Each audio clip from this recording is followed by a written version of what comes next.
All right, let's get this thing going. La la la la la la la la la la la.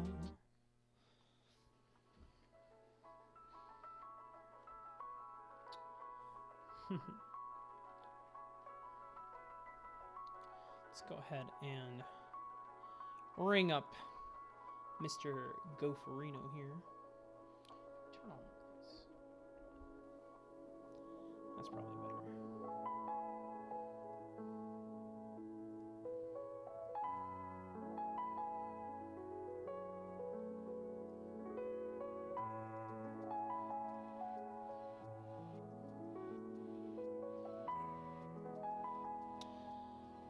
Let's go ahead.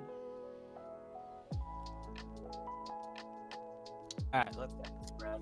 All right. Is that him? The famous Jack I Gopherino? hope so.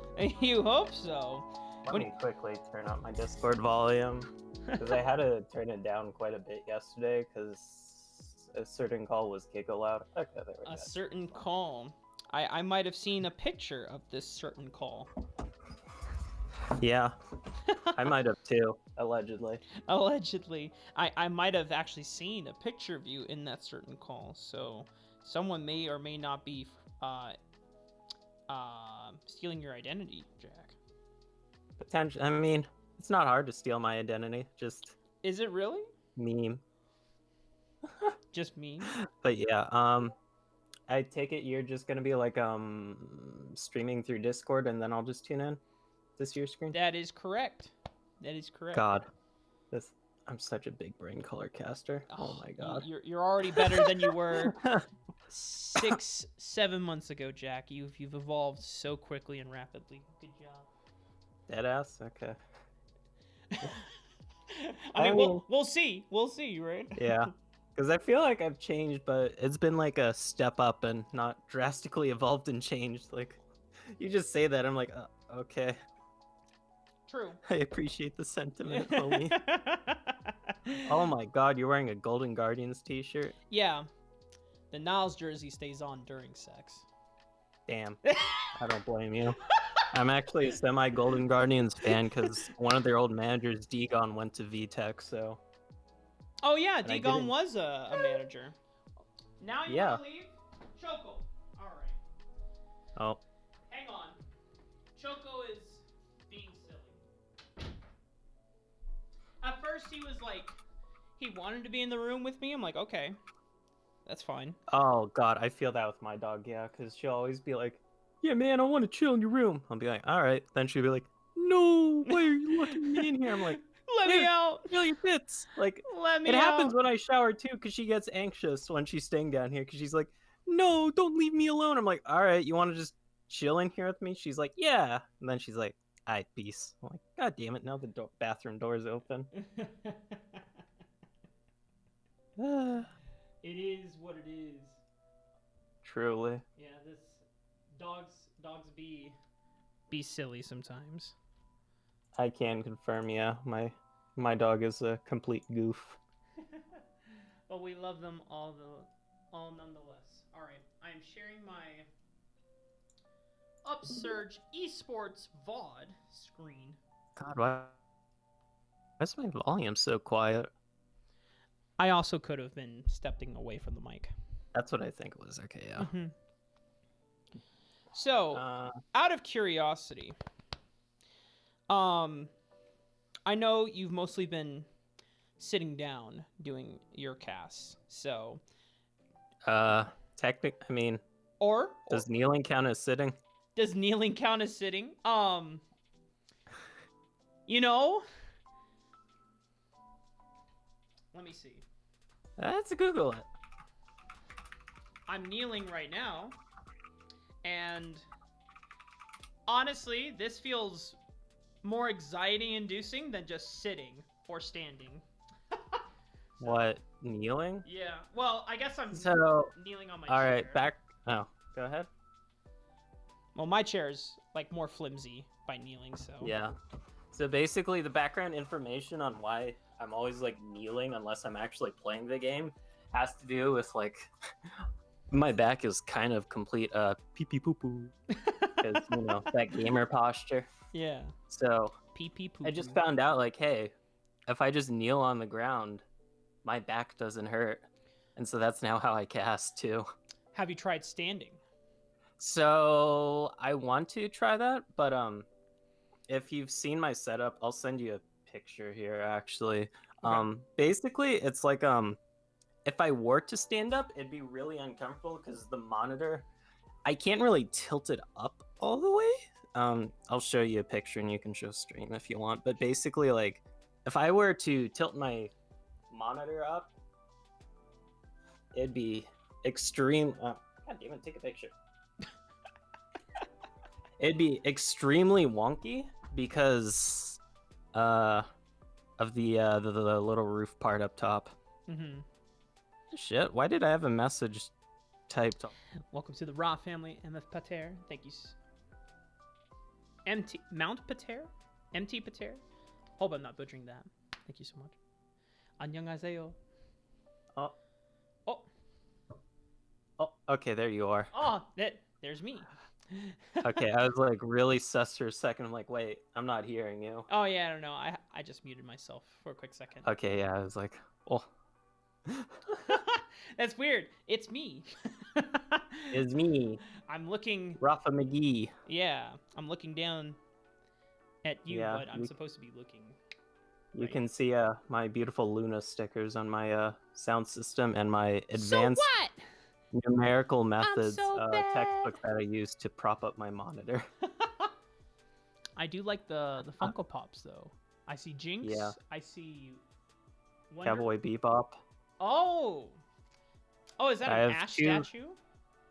Yeah, so I have Ash, Akali, and Jinx unlocked, and the Caitlyn stat. Basically, I have like a $2,000 figurine collection, so it's a lot. Yeah. Well, I think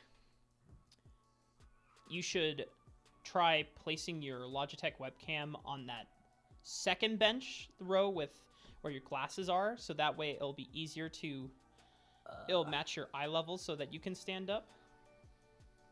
I don't know if my camera can actually do that because it's kind of designed to hop on top of the monitor. Yes, but if you fold it closed, then it becomes like a little. Yeah. Then it's horizontal. I could certainly try something like that. The main concern, like I said, is just my monitor having to like tilt that up would be really wonk because this monitor, it does not like shifting too much. It has like a really, I guess, sticky joint. It does not like bending like Beckham, as they say. Yeah. I would just, because I don't think, in all honesty, kneeling does that much compared to sitting. It's kind of the same. Now, if it's better for your back, then that's fine. But I would highly recommend, if you can, stand. I mean, like... Oh, yeah, no. Because... Like... Yeah. Yep. My monitor I would love to is... stand. Yeah. Even though my monitor doesn't, like, tilt as much forward so I can look directly down, I think you just work with what you got, and it just does a lot better for your voice. Yeah, that and I'd probably need to get new earphones probably because my current ones, they do not stretch out too far. And if I were to stand up, it might be okay, but I don't know. Yeah. I mean, if you can't, then, you know, it's not a big deal. I was just curious. But moving forward, we can still address things that are not related to standing, obviously. Also, hi, MT Pater. Hello? I hope I'm not butchering that name. MT Pater? Mount Pater? I read it like mountain. Isn't that IC's coach? Is it? I think so. Oh, Pater. Yeah, Pater. Oh, MT Pater. Can I just call you Pater? Is that okay? That way I feel like I'm not... Pater Potato. Pater Potato. Okay. let's get into this cast and let's show it on the main screen. Poggers, yeah. So I guess to comment on this game, I mean, you saw the things I outlined in like the form or whatever. Like, a lot of them are just like random tidbit knowledge-based things, like what you as a play-by-play would find annoying, or like things I can look for in junglers, because I absolutely have no clue what goes on in the jungle. Because I know like my biggest issues as a caster, and you'll definitely see it this game, but how I tend to ramble and sometimes like I'm doing right now, where I start a point and then I forget where it's going. Like, because I already kind of know those and I can recognize when I do it. I'm like, damn it, me. But if you do want to call them out for the people in the audience, since they're going to be learning from this too, feel free to. Yeah. I will do what I can. And God. It's so awkward, but I'm just like chilling down here. I'm just like, Yeah. hey guys, what's up? Oh my god, you also have a Pikachu 3DS. I do. I got the original Pikachu 3DS XL, the one with nipple cams. It's really awkward, but What? Just a what? what? It like the two cameras it has to do 3D pictures.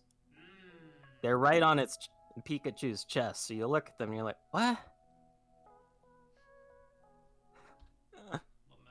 It's a little bit big. All right, let's get into this. Yeah. So, do you want context for this game? No, we're gonna see Okay. how well you and your co-caster bring me context. Because I do want to give a shout outs to 4 here, because I haven't really cast with him too many times as far as I know, but Oh, Enrique. Yeah. I like Enrique. He's a good dude. Yeah, he was considering that, because like one of the things with like a lot of people whose first time casting with me, or like it's their second or third time, is that since I tend to like do a lot of points and then pause and then like continue with the point, they tend to interrupt me. But Henry actually did a really good job of like recognizing when the hell my rambling would actually finish. So I just wanted to shout him out. Yeah. Enrique Damour. He's I interviewed him when we did all the cup interviews.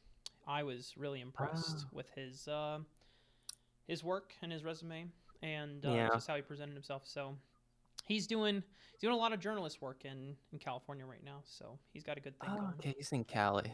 Mm-hmm. There it is. All right. What's up, everyone? Thank you so much for being here. Oh, the Happy hair flick. Friday. It's going to be a lot happier for one of Oh, these two yeah. teams, Akuma Claymores and When you Michigan have this State, much hair, you as kind they of gotta face off play in with the it to keep it out of your UML eyes. Finals. My name is 4Y4 here on play-by-play duty for this best of 5. Finally, we get to run the full gamut here with Gopherino. Before we dive into this one, the pro draft is about ready to go. We're ready to get into it. But how are you doing, man? Pretty good.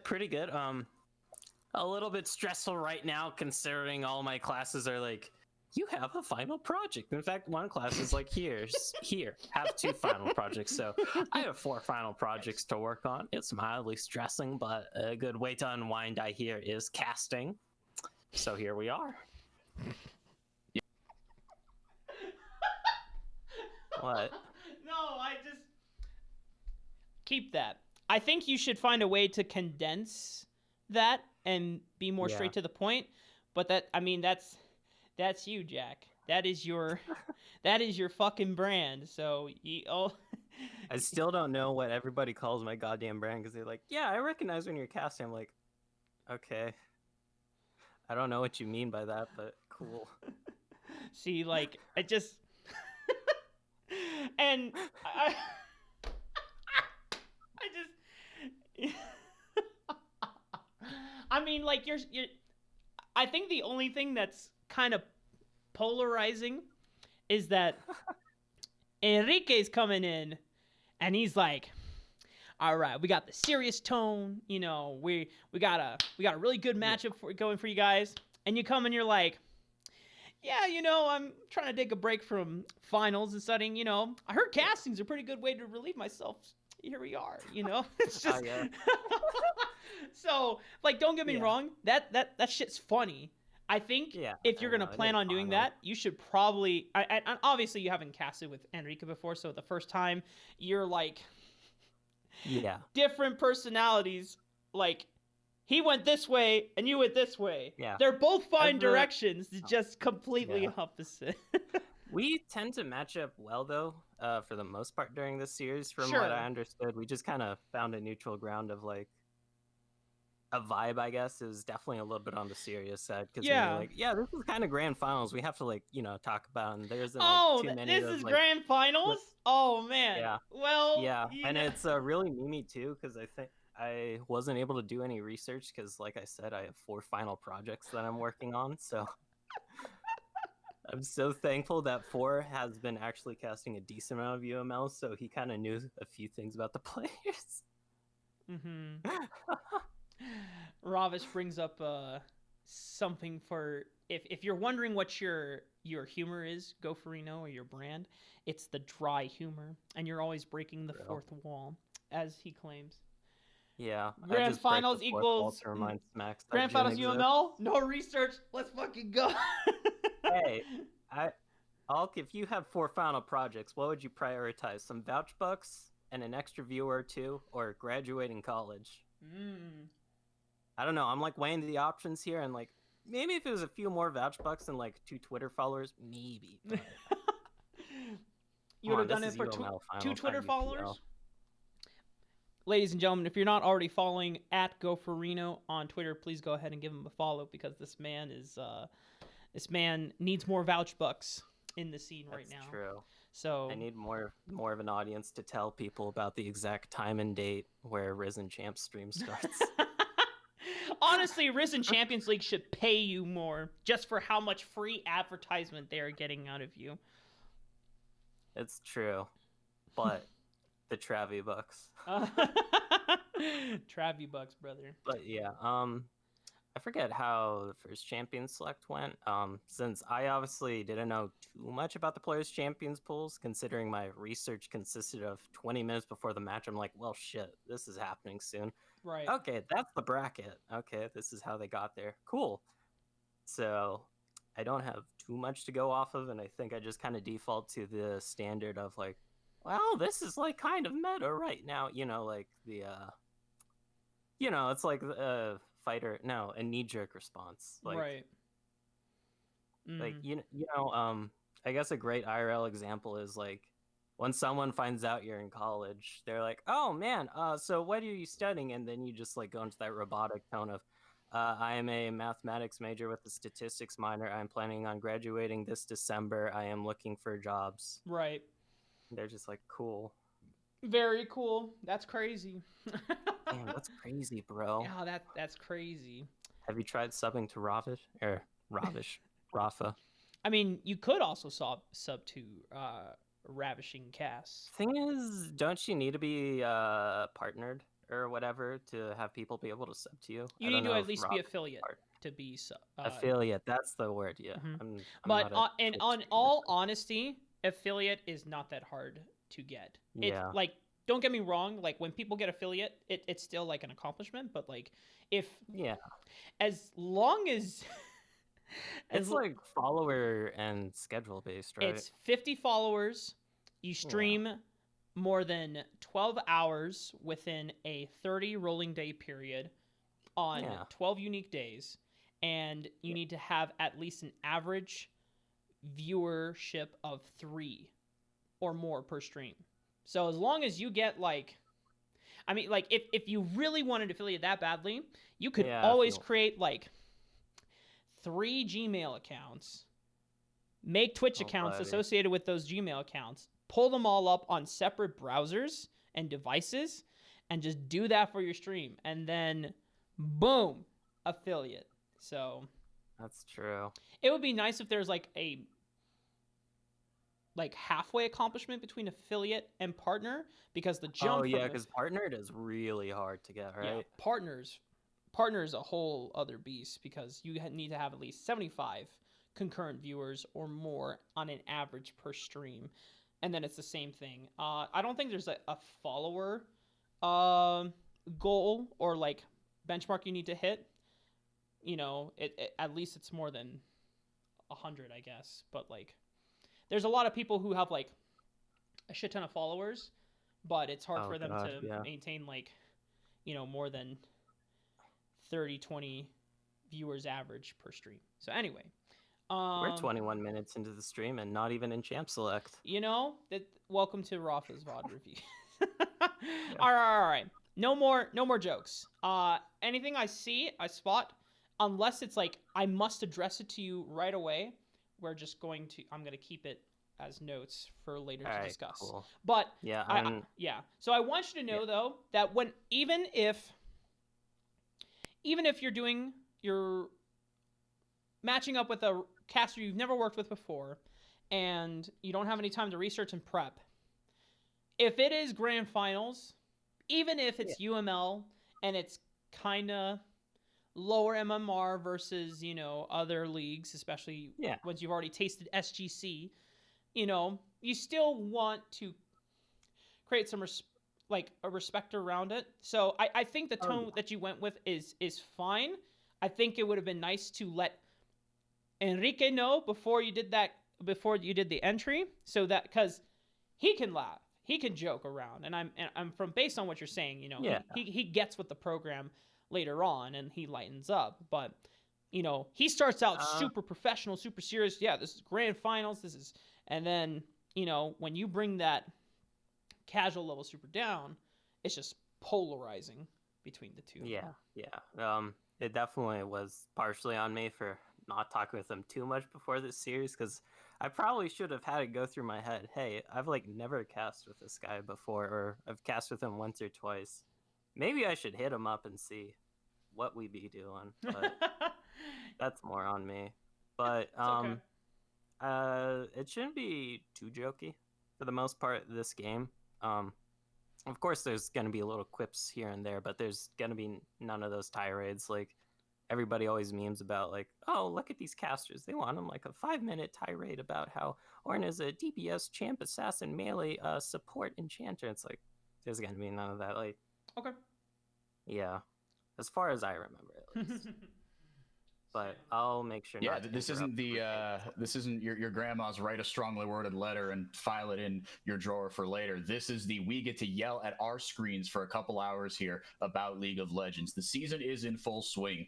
This isn't, us figuring out what mythic items are good. This isn't us, fearing the wrath of a Mumu with the Sunfire Aegis anymore. The meta seems to stabilize a little bit more. Tank's still really, really strong, but there are a couple of narratives to keep track of here, even with all the changes. Both these teams didn't win their divisions. Michigan State coming out of a very strong Mountain division as the 2nd seed, and Akuma Claymores kind of just inching their way through. They didn't they weren't a team that caught my eye in the regular season, and even Michigan State, right? They didn't 2-0 anyone in the playoffs. They have had a series of 2-1s, but finally these two teams, a little unlikely, I think you would say, but they are the ones that find themselves here in the finals. Yeah, and say what you want, but they got to the finals for a reason here. As we're flying through these pick and ban so far, and a lot of very strong picks and this preseason already being taken off the board. Everybody knows about how just goddamn busted the Kale is, how busted the Kayn is if you get that red form, because you can Gore Drinker and then just abuse that really hard.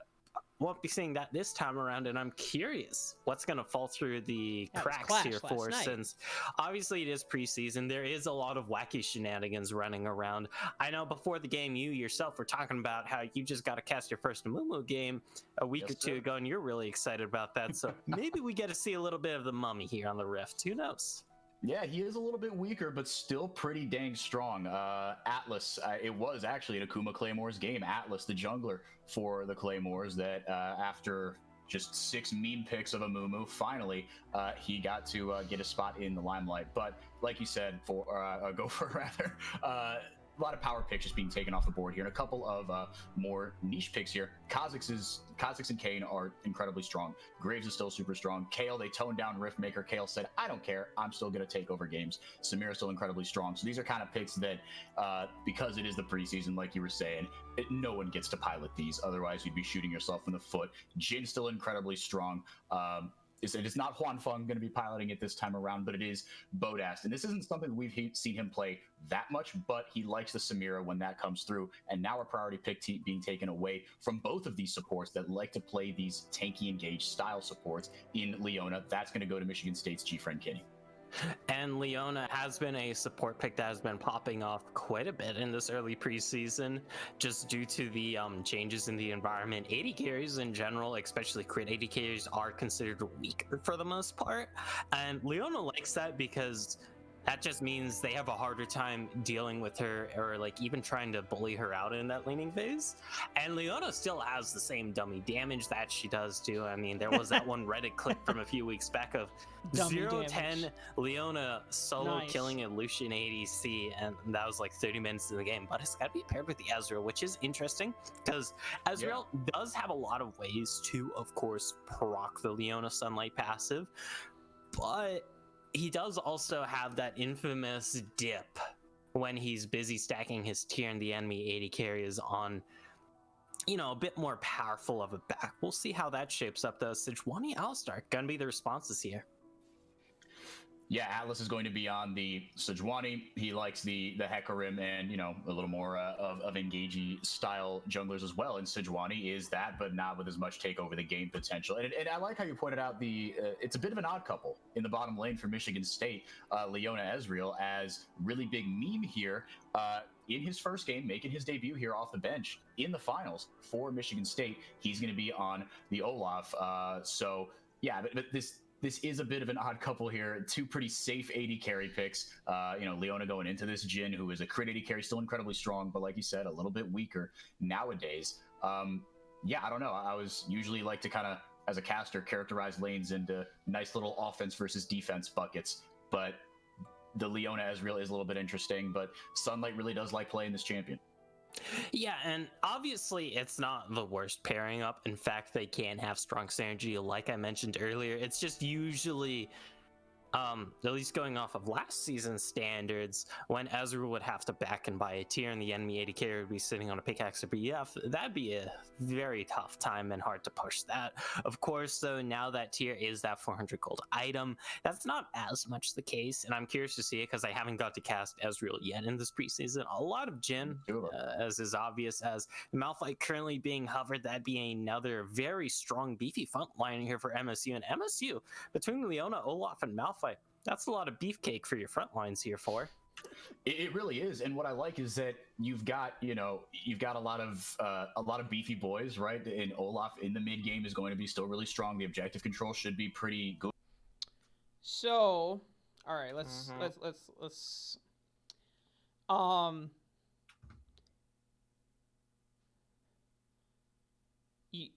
you are still being very on brand, and it's perfect. Like Wow. you know, the Yeah, you could kind of hear. Oh, go ahead. Just the choice of words is really just signature to you. I really dig that. I think from a color perspective, you are almost the amount of insight I'm getting from the draft, I feel like is lacking. Now that doesn't mean to say that like you need to be like giving always super high analytical insight. You know, obviously there are other casters going to be stronger at that, but you know, when you're summarizing just like, all right, well, we got another frontliner here. That's all I'm pretty much getting. You're not talking about stuff like, you know, okay, it's not only just these are frontliners. You already look at this composition that Michigan State have put together. There is a ton of going in, you know, right? Yeah. Oh, sorry. Did you want to say something? You can go ahead. Yeah. I was just gonna say, I know me and Four do a much more holistic overview of the draft here after Sunlight picks, I believe, and we do, of course, talk about the super all-in factor. But yeah, probably should have pointed out because literally Leona Malphite are, you know, me have health bar, me go in. Yeah, I mean their ultimates already say like, you know, we only move forward, we don't move backward, right? So, and I think you had a session back in the summer or maybe early fall with It was summer. Mr. Will Chillingwalk Mua about understanding and talking about a composition's ability to go forward yeah. or backward in a draft. And I right? had zero knowledge back then. I mean, that's fine, right? Yeah. You work on it, right? Cause Yeah, I've been working on it. yeah, and because the thing is, if you are going to be the color caster, I don't expect you to be like challenger or masters or diamond or anything, but I need Yeah. a little bit more, a little more detail. I need a little bit more juicy deets, Yeah. from this composition. Yeah, because the thing is, it's like during champion select, I always try and keep like a lot of my equips shorter, Mhm. since of course champion select is a timed affair. You have much shorter Sure. time and a lot more to talk about. Sure. And I think I default on avoiding like a lot of super in-depth things, because you kind of heard that earlier with me talking about the Leona Ezreal dealio, and Yeah. my general thing with not being super succinct. You can kind of hear it right now with me, like I just keep pausing like every few words or Yeah. some shit like that, So as I like that's fine. think of shit. Yeah, Mhm. but yeah, So one thing I would recommend for that, so like for example, the way that talking about interactions between Leona and Ezreal, like champion interactions, lane interactions, specific ones, you don't need to talk about that during the draft. What you need to talk about is what the teams are thinking of when they're putting these compositions together. yeah, So let's take a look back. So Akuma locks in Jin. Why? Because Jin with Eclipse is busted. Jin is just really good because of the itemization. You don't need to go into depth. You don't need to be like, God, Eclipse is just so good. It gives you everything, and it's just a broken item, blah, blah, blah. And you just be like, Jin is just really strong right now, just because of the way the itemizations have shaped up the meta. And then you go into Leona. It's like, okay, with Leona, the thing about Leona is that she only wants to go in. She has no way out. She has very little tools for getting herself out. So already Michigan State are telling a lot with what type of composition that they are looking to pull for. And because Ezreal is being locked in, we can already see that the focus is not going to necessarily be on the bottom side of the map, because Ezreal is very self-sufficient. So yeah, and you can, like, stuff like that is fine. Yeah. As long, just because that gives enough, but it's more than, I'm maybe I would argue, because I'm more naturally of a play-by-play. That's what I would say. It's just, it seems like, I think the other thing that's kind of cucking you here is Enrique is taking up a lot of airtime, which is, I think. I mean, I didn't mind that here. Yeah. Didn't mean to interrupt, but yeah, usually it can be annoying. I know that was something Locke brought up when I was doing that VOD review with him, but I didn't mind it here with 4, because he was giving good analysis and then giving me something to work off of it, from what I recall. And that's usually a lot better, because like one of the cardinal play-by-play sins that Walk was talking about, I don't know if he called it a cardinal sin, but keeping up with the Pope references here, basically like when they do the color caster shtick and then they like do the entire essay and there's nothing for you to add to it except for, why, yes, I agree, or I kind of don't agree with that. Like that's like the Tilterino thingerino Yeah, for me. for sure. But Henry was from what I recall, doing a lot better job. Like even if he was going on long, I don't mind that, because I still had something to build off of it. Like sure. Yeah. As long as you're not feeling like Dimitri when we casted before in the past, where he's like, bro, you just want to take my job? I can leave. Like, you can do my job and your job. I don't have to be. It's just sometimes it happens. But he actually kind of cringed you, bro.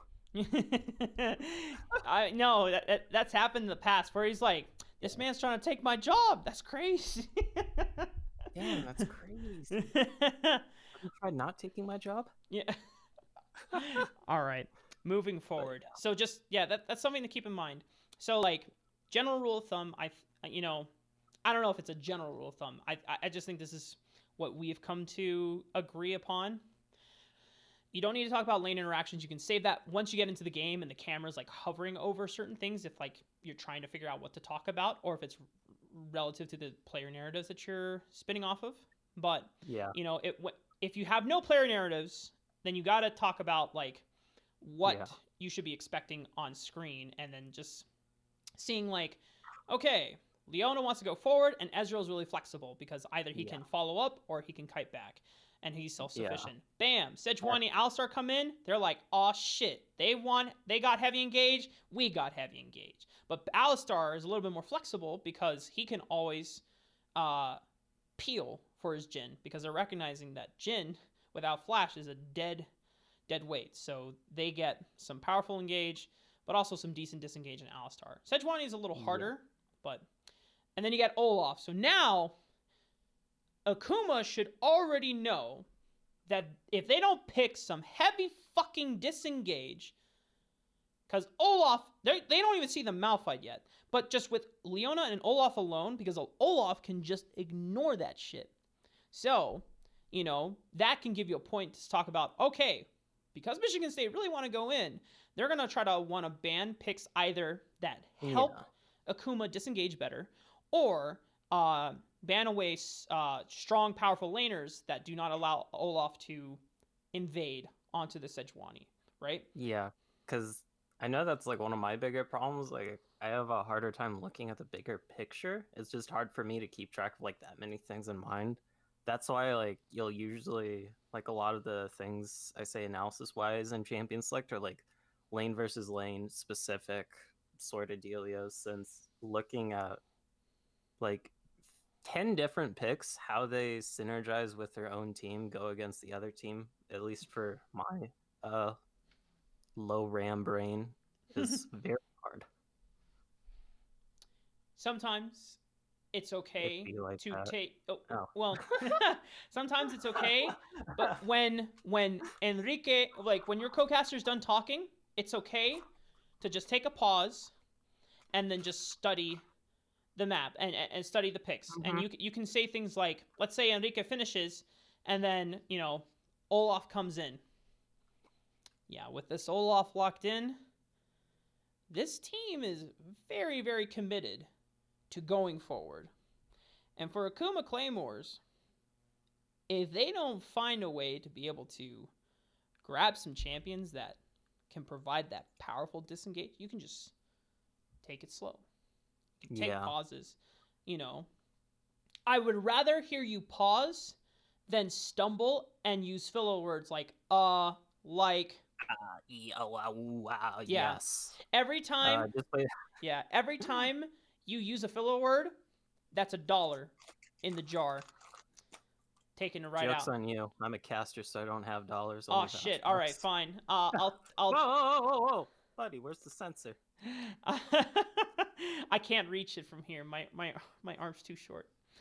Damn. I wish I had a standing desk so that I could actually stand when I want to. But yeah, it is what it is. I believe we'll do like the whole comp summary here in just a bit. I believe we wait for it after sunlight locks in. Yeah. But until then, I think we're gonna do some light talking about what might happen in like some context. But I can't quite remember exactly. Yeah. By the way, Chilling Walk, I agree. That's why I was telling Jack that you don't need to worry about how lanes play out, especially right now in the draft. You just want to look at the big picture. You want to look at compositions overall. So, because since I'm like an AD carry main, it's just in my tiny right-clicking brain to automatically just hyper-focus on how the bot 2v2 is going to work out. It's something I really need to work on. Part of that is due to my lack of knowledge in some of the other lanes, especially jungle, like I mentioned in the forum. But another part of it is I just kind of need to stop hyper-focusing on my role. Hey man, I hyper-focus on jungle all the time because that's the one I know the most about, and therefore when I get to talk about jungle, I actually feel like I'm smart at the game. So I understand. True. But you see, that's why it's handy to be play-by-play, because you would say Alk would just always throw it to you when jungle came up, so then you'd be like, You oh know, yeah. it is pretty funny when Alka's like, so Mark, you've played this matchup before. You tell me how does Nidalee Sejuani play out? I'm like, well, Nidalee should dumpster the shit out of Sejuani, but if you have no lane prio, then Sejuani actually, once she hits Sunfire Cape, you just lose the matchup because you no longer have the burst to deal with her, and her base damage destroys you because you're squishy as fuck. Anyway, I know I'm not. There's my beats. Oh, now you can reach it, huh? Yeah, well, I have to lean and do this. It's uncomfortable. All right, Mr. Long Arms. Good here for Michigan State, but also you've got. Smacks is right, by the way. Right now, I mean, it's understandable because you guys have never casted with each other, but something that you should practice, even when you're working with a new caster, it is on you to make your other caster look good. Even if they don't reciprocate the same thing, you got to do it. You got to try to do something. So the best way you can do it as a color caster is just to get them involved in the fucking conversation. So, you know, if let's say you actually get to this point, oh man, with this Malphite pick locked up, Enrique, that means Michigan State really are looking to just dive forward and make plays every single time their ultimate abilities are up. And then Enrique can play off that, and hopefully he'll throw it back to you. And he'll be like, oh, but let's see if they got some powerful disengage here, Go Farino. That Swain could turn the tides of battle. That's like, you know, make it more of a conversation. It's not, because, right, you know, as Smack said, right now it's just like, my turn to talk, blah, blah, blah, blah, blah, blah, blah, done. Yeah. Oh, okay, I guess it's my turn to talk, blah, blah, blah, blah, blah. Yeah, it definitely can feel like that. Yeah. Also, engagement, you've also got someone that can sit back and protect Ezreal. Yes, he can keep himself safe, but if he's going to be kind of your primary source of damage, which, I mean, depending on how Malphite is built, I suppose we could see that go a different way. But I think we're not going to get a mean Malphite build. I think we're going to get just a beefy Malphite pick here into a lot of. Damn it, he didn't say beefcake. Here is B5 for Akuma, but Swain also really strong. And okay, still has a lot of AD here. So up top, Revnon on this Darius. This is something that he really likes. But Revnon, he is a bit of a boomer bust top lane carry option. And I mean, if you want a boomer bust top lane carry option, look no further than Darius, because either he gets that super far dominant lead early on in the lane, or you just kind of camp the ever-loving heck out of him, and then he's just like, well, here I come, 0-2 Darius into a team fight. Oh no, I got blown up by the entire enemy team. So definitely a very hit or miss dealio. And of course, it's going to be interesting to see how the top lane shapes up here. Since that Darius, I know every top laner main that I know collectively lets out a sigh or a groan whenever they see the enemy lock in Darius, because he is quote unquote one of those champs. And yep. MSU, they're gonna finish off the draft here with the Diana. Not something I've seen in the preseason so far. But into that Swain, that's gonna be very interesting because it's not the typical matchup of the Diana, usually into a more squishier mage in the mid lane. But instead it's gonna be into a battle mage who is, you know, a little bit tankier, not someone you can exactly 100 to 0 in one combo usually. I don't know. Just interesting things to be looking at here all around for. Yeah, no, I'm trying to kind of holistically analyze these compositions. Seem like they are, you know, pretty well balanced. You know, by damage types. Maybe what is you worry happening a little with bit the about names? Akuma because just, you know, like you said, if Darius can absolutely take over a game, he's going to be a really big threat. But if not, then you're going to have just Jhin and Swain. And Swain, like you said, a little bit more of a battle mage. But I expect him to go right into that Leandri's Anguish because that's still really strong. And then right into the Vampiric Embrace because champs like Swain, they don't have that. They don't have as flexible a build path, but I do appreciate that Jhin, as an immobile AD carry, he is going to be susceptible because of Michigan's. Enrique, don't say immobile. Can you tell that I say interesting too many times when I don't know how a matchup's going to shape up? I'm like, it'll be interesting to see how this shapes up. You know what we say when we don't know how to say something, and we, instead of just saying, you know, it'll be interesting to see how it pans out. Or because it's kind of worse to say than, I'm not sure how this will pan out. And you know what? If you're not sure how it'll pan out, don't talk about the matchup. Just talk about what each of the compositions want to do. Just talk about. I'm a color caster. I have to know everything. Yeah. Well, you signed up for the role.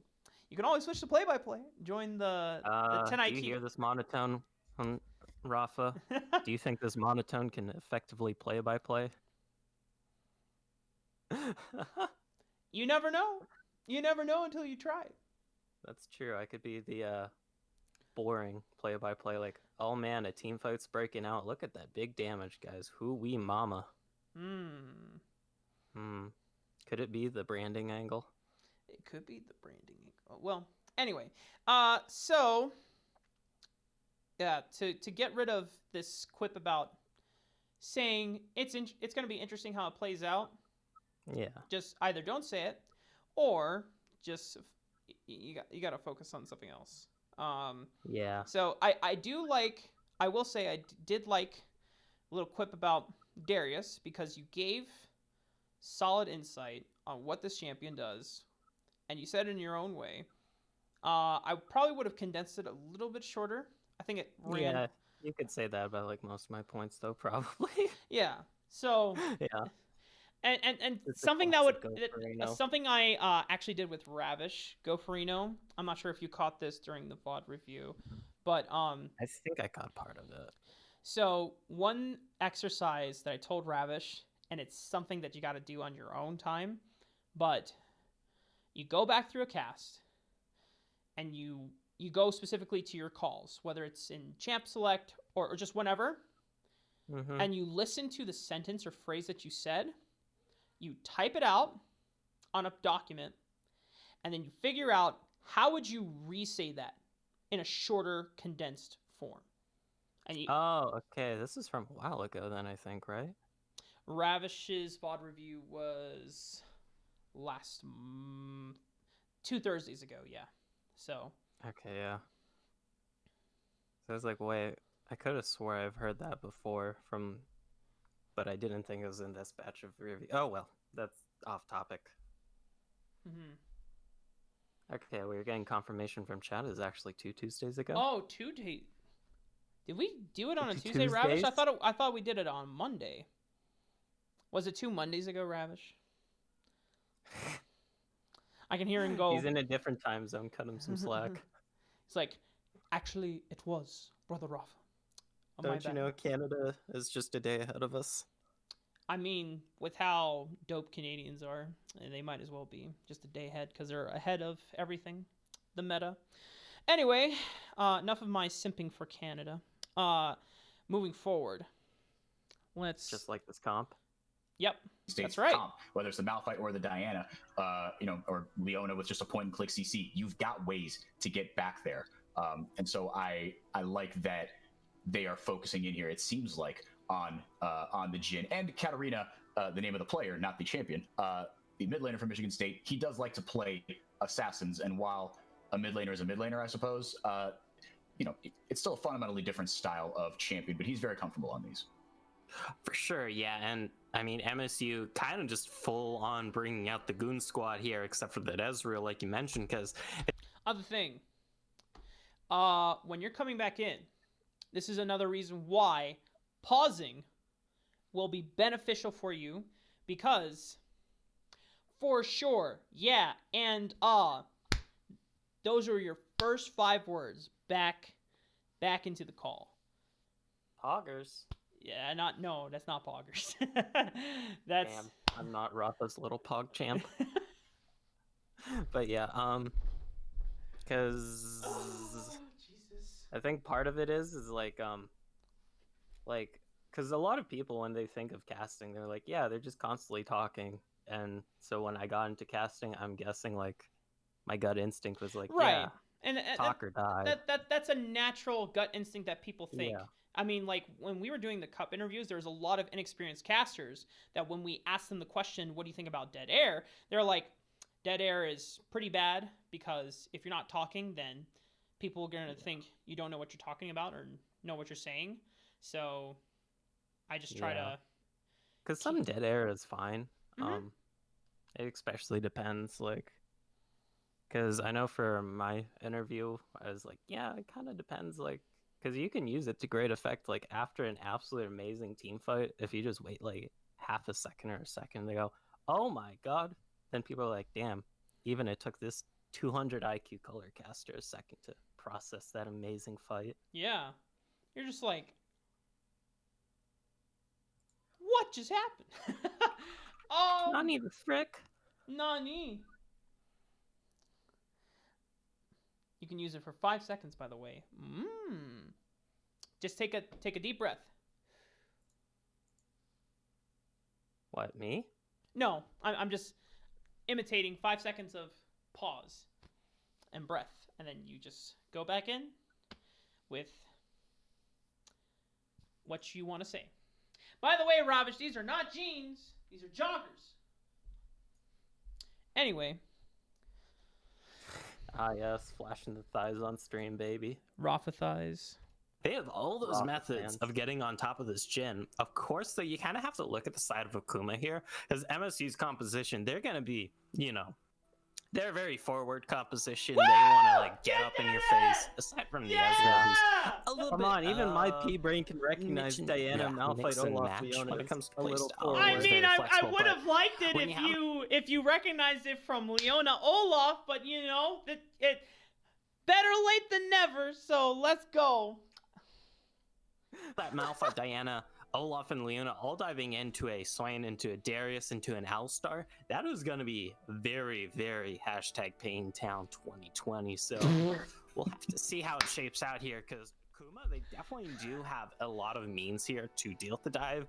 Even if we are hard focusing on the Jhin here and how just utterly destroyed he's probably going to be in every team fight. You have to look at the other members here too, I feel for. Yeah, and I think it's like I was sort of mentioning with Michigan State's comp. I think Akuma's comp does this even a little bit better. Yeah, they're not a very forward comp, but you know, if Michigan State does go into them even suboptimally, they've got ways to peel and be defensive. One good Alistar headbutt. You know, they've got a couple of melee champs. Yeah, it's not really that many to apply the permafrost here. Actually, it's fewer than I thought. But they've got ways to protect Jhin as well, because like you said, he's going to get absolutely torn apart if Michigan State can engage here.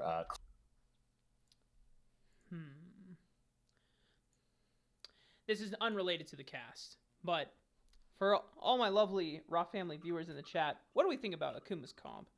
Because it just seems like if they don't pop off in lane, they get fucking run over. This composition looks fucking dog from Akuma if Darius, Swain don't win their lanes.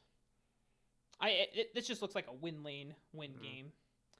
Because Sejuani ulti and Alistar is not going to stop Diana, Olaf, Leona, and Malphite. Akuma's comp sucks ass. Thank you. Okay. Swingman's blind is so shit. Because Alistar definitely can peel like that, but yeah, he's so much better when he's just flying at you. I don't know enough about Swain mid, and then, I mean, I already mentioned Darius, so... Cleanly how they but want. yeah, my biggest... Yeah. What's up? Oh, that was just me making a quip, but I think what my biggest worry was when I saw that Akuma Claymore's draft was like, how the shit are they gonna do damage if Darius doesn't get ahead? This is a win lane, win game ego comp from Akuma. Damn, I didn't know there's 5 Niles. Oh wait, no, 6, because you're here, Rafa, in his jersey. Yay! Let's go. The Niles jersey stays on during sex. Yeah, bow, chicka, bow. Wow. Yeah. I can't say that Darius Malphite is a top lane matchup that I've ever really had to analyze. But, you know, I mean, like you said, I think that's where I'm looking, because, like you were saying, Revnant and Darius in general is very boom or bust. So I'm curious to see, you know, really big meme. Olaf has such incredible early objective priority. He's such a strong early game champion, but does he dedicate that to objectives or lanes or both? I don't know. If you're a really big meme, how are you playing this Olaf early? I mean, like you said, it's very flexible.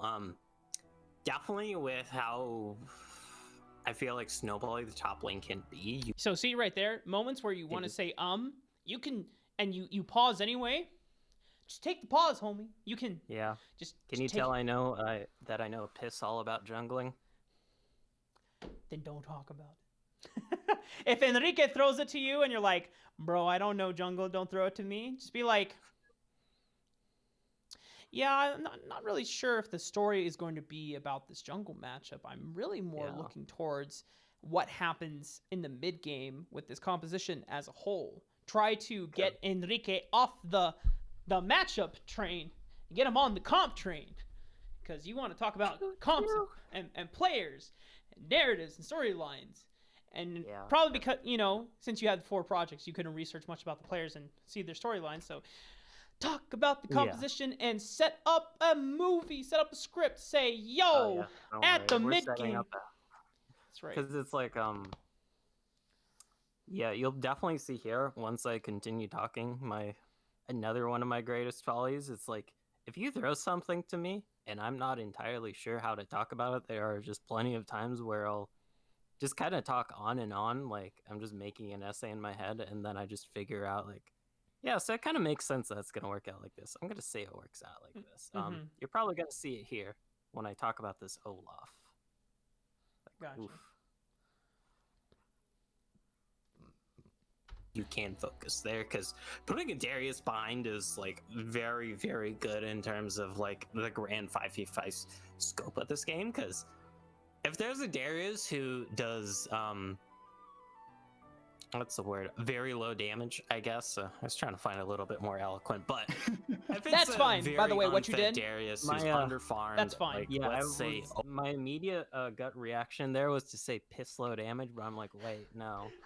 I don't think that's stream friendly, so I'm just gonna not say piss low. For Upsurge, you probably wouldn't be able to get away with that. But if this was a Goferino brand stream, go ahead and say piss low, my friend. League Farino. Yeah, go.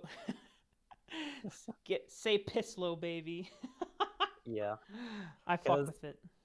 God, like piss low is such an addicting word. That Darius isn't really going to be posed. Things, but can't apply it here. The biggest threat when you go in, and that's going to be one of the biggest worries that MSU would have to deal with if we are talking about a very even footing game here. Of course, like you said, there are the objectives. Elder Dragon and Dragon Soul, that's always a huge thing to play for. You can use Rift Herald, and you can even look mid if you want to try and get Katarina on this Diana snowballing. There are a lot of ways to approach this game, and I think bringing up really big meme here is a good point for, since honestly, junglers, they tend to have some of the biggest influence in the game, and how they want to approach the game really speaks to a lot of the merit of a jungler or what type of jungler they are. So I think we're going to be able to keep our eyes here, and both on really big meme, but also on Atlas here on the Sejuani. Okay. Yeah, and Atlas on the Sejuani. Yeah, I mean... So with that, you're trying to set up narrative, and I respect the effort. You don't know anything about these players, though, and so you're leaving it at a very vague spot. Like it's the attempt is there, respectable. I think, you should be more insightful, or you should be more precise with what you mean when you're saying, like, junglers have a lot of influence in the early game. It's going to be up to them to see it'll reflect them how what they do in the early game, and it'll reflect of how well they perform the series. Yeah. Just fucking say, like, I want to see if really big meme taking an aggressive champion like Olaf is going to have the bravado, or it's going to have the killer instinct to start the game off with a bang. Yeah. Because he has to, right? Or if Atlas can play a more controlled game. Yeah, and I mean, this is part of the reason why I did sign up for this, because I want to know more about jungle. Yeah. Like, you don't necessarily have to know specifics about jungle matchups and whatnot. You just need to know what the champions do and what they... Yeah, so when I said that, I guess I meant more in, like, the aspect of, like, as an observer in, like, a general sense, well, as a caster in a general sense, like, when you're looking at junglers and like wanting to analyze them in the context of a game outside of, oh man, he's ganked top twice and got 2 kills. That's pretty pog. Like, how do you translate that into like, oh man, because of this topside control, now we can see that he's being able to invade their blue buff and just take it for free, something like that. That's what I struggle with. Sure. So if you put pressure on the top side, there's pressure now on the top side, right? So Yes. And if you think about the entire map as like a foundation, like if you're making a fucking building and your foundation on one side is being attacked, it is starting to collapse because the enemy team is attacking that foundation. So you can naturally respond to that by saying, well, now foundation has been weakened on the top side of the map. If Silenius, feels confident in taking this matchup, he can start slowly withering down this top side of the map and bleed that pressure directly into the jungle. Or if the kills went on to a really big meme, now he's ahead of the curve in terms of item power spikes. If he wants to attack the foundation directly, he can go for a dive and make a play with a dive towards the top side of the map. Or he can yoink his top laner, and knowing that that foundation is weakened and they're not, they're going to be wanting to play safe rather than aggressive, you can take that resource and apply it to somewhere else to weaken the foundation somewhere else on the map. So is like foundation a concept of like the enemy team's map control, or like their like the just team strength? It can be both. I'm using it for relative, strength and power in the game right now. Okay. Map control can be just map control. It doesn't even have to be an additional word, but I'm just trying to break it into terms that are not league terms so that you can think about the game in different ways. And this is where like borrowing terminology from other games actually can be really helpful, which is why when Chilling Walk brings in, stuff like forward and backward, or he brings in fighting game terms, for individual lane matchups, it's super cool. Josh recently started bringing a concept about midfielders into the game League of Legends and playing into certain champions that have the ability to be playing backline or frontline, depending on what they're playing against. And in terms of what utility they offer. There's things that I have kind of learned from Valorant that I'm now applying in League casting when it comes mainly to vision control and picks and rotations. Sometimes all you need to do, especially, depending on the champions that you have, like if you have Thresh Elise Syndra, your composition wins by catching players out of rotation because your team fighting strength is not that great. Your sieging strength is not that great. But you have strong one single target CC. So, if you clear out vision in the enemy's jungle and you make sure it's safe and you have ways to escape out and rotate out if there's too many people, you just sit there and wait for a pick. And that's something that's also common in Valorant and other tactical FPS. So yeah. And Chilling Walk brings up good points in the chat as well. So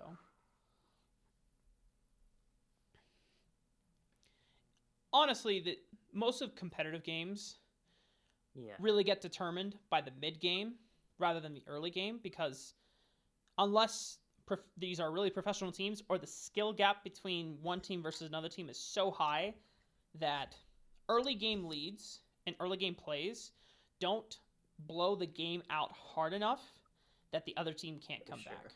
It's really once... What's up? Oh.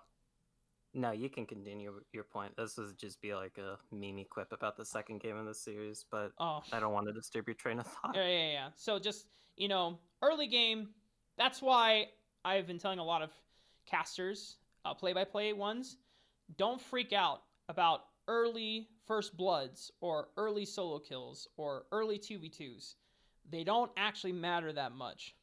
It only matters if they do it like a fourth or a fifth time in a row. Because now the early game is starting to get blown out of proportion and the lead becomes insurmountable. But most teams aren't that good to actually like snowball off of that lead. And if they are, it's not going to happen right away. So, like, you don't need to get all that caught up. Don't mind us. We're just talking about the draft. Got you. Okay. Yeah. I like how the chat is just there to like bring homies together and have conversations while we still have this. Because I always feel bad if I'm not paying attention too much to chat and I'm not saying hi to homies and whatnot. So if I don't say hi to you, I'm not ignoring you. I'm just trying to focus on helping Mr. Goferino here. Damn, that's a champ that can do a lot with a little, whereas Olaf not quite as much, right? Olaf is going to fall off a cliff later into the game. But although some of the mythic items do, I think, help that, right? Just with the fundamental design of mythic items that they'll carry over later into the game. But still, Olaf is not quite where I think, like, let's say the Pantheon reworks are taking Pantheon, which I think will help him go later into the game. But that's a story for another time. But yeah, so Sejuani can do a lot with a little. Atlas is a very capable jungler. He will be just about everywhere here. Final thoughts about this? I feel like we've kind of hit everything here. We talked about the bot lane matchup, a little bit of some oddities here, but Goferino, any final thoughts on game one here in the finals between Akuma and Michigan State before I shout out get into the game here? Like I said, I do want to pay attention to the jungle matchup here because I feel like they are going to dictate a lot of the map. Also, the mid lane here between Katarina and Little Baby Cutie, that's going to be a little bit interesting because I've never seen this matchup, so I'll be keeping some eyes there. But other than that, I feel like we've kind of summed up all we want to say for. All right, couldn't agree with you more. All right, so Wait, what? If you, on the other hand, enough time state before I shout out get into the game here. Like I said, I do want to pay attention to the jungle matchup here because I feel like they are going to dictate a lot of the map. Also, the mid lane here between Katarina and Little Baby Cutie, that's going to be a little bit interesting because I've never seen this matchup, so I'll be keeping some eyes there. But other than that, I feel like we've kind of summed up all we want to say for. Oh, okay. All right. I didn't hear what that last phrase was. If you, on the other hand, enough talking about us and these teams, if you are looking to take your game to the next level, it all starts with your peripherals, from keyboards to keycaps, mice, and more. Our friends at Kono have got you covered. Kono works with the world's best designers, inventors, and makers to bring you some of the best gaming peripherals around. Kono have been huge supporters of us here at Upsurge and have made generous contributions to our prize pools. You need to find a new keyboard? Check out the Hex Gears X1 RGB. Yo! What is up, Michael? Thank you so much for the 8 months, homie. I appreciate you. Oh, 8 months. Feels good, man. Wait, 1 more month, Michael, and then you'll have an Ampharos very pog. It'll evolve from Flaffy into Ampharos. Also, hello, Aegis Mods, or Aegis Mods. I hope I'm saying that right. Nice to finally see you in chat. Cool thing. I think Aegis Mods found me through Instagram, so this is a neat feeling. Damn, Mr. Worldwide, Mr. Worldwide, Pitbull. Damn, that would have been a cool name for Walk's team, Mr. Walk Wide. Mr. Walk Wide. I mean, that'd be a great coaching name. That would be dope. Alas. That is not the world we live in. Oh, man. Let me go down real quick. Phrasing, I just realized. Okay, yeah, I was like, wait, are we actually just gonna sit through this entire Oh, hell no. I was about to say, like...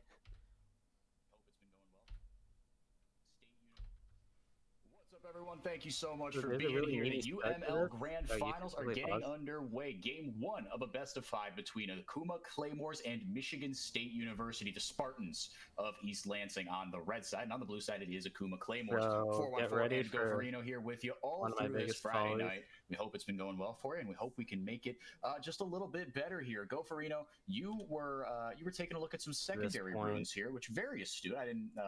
Good to know I've got a I capable color didn't caster at my communicate side. well enough that I was like, what? Okay. This whole secondary runes point. So basically, during the loading, or when we're syncing up at 5 seconds, I looked at this secondary runes. I'm like, I forget what it was exactly. I was like, I think it's celerity. I'm like, huh? You took that in Alistair?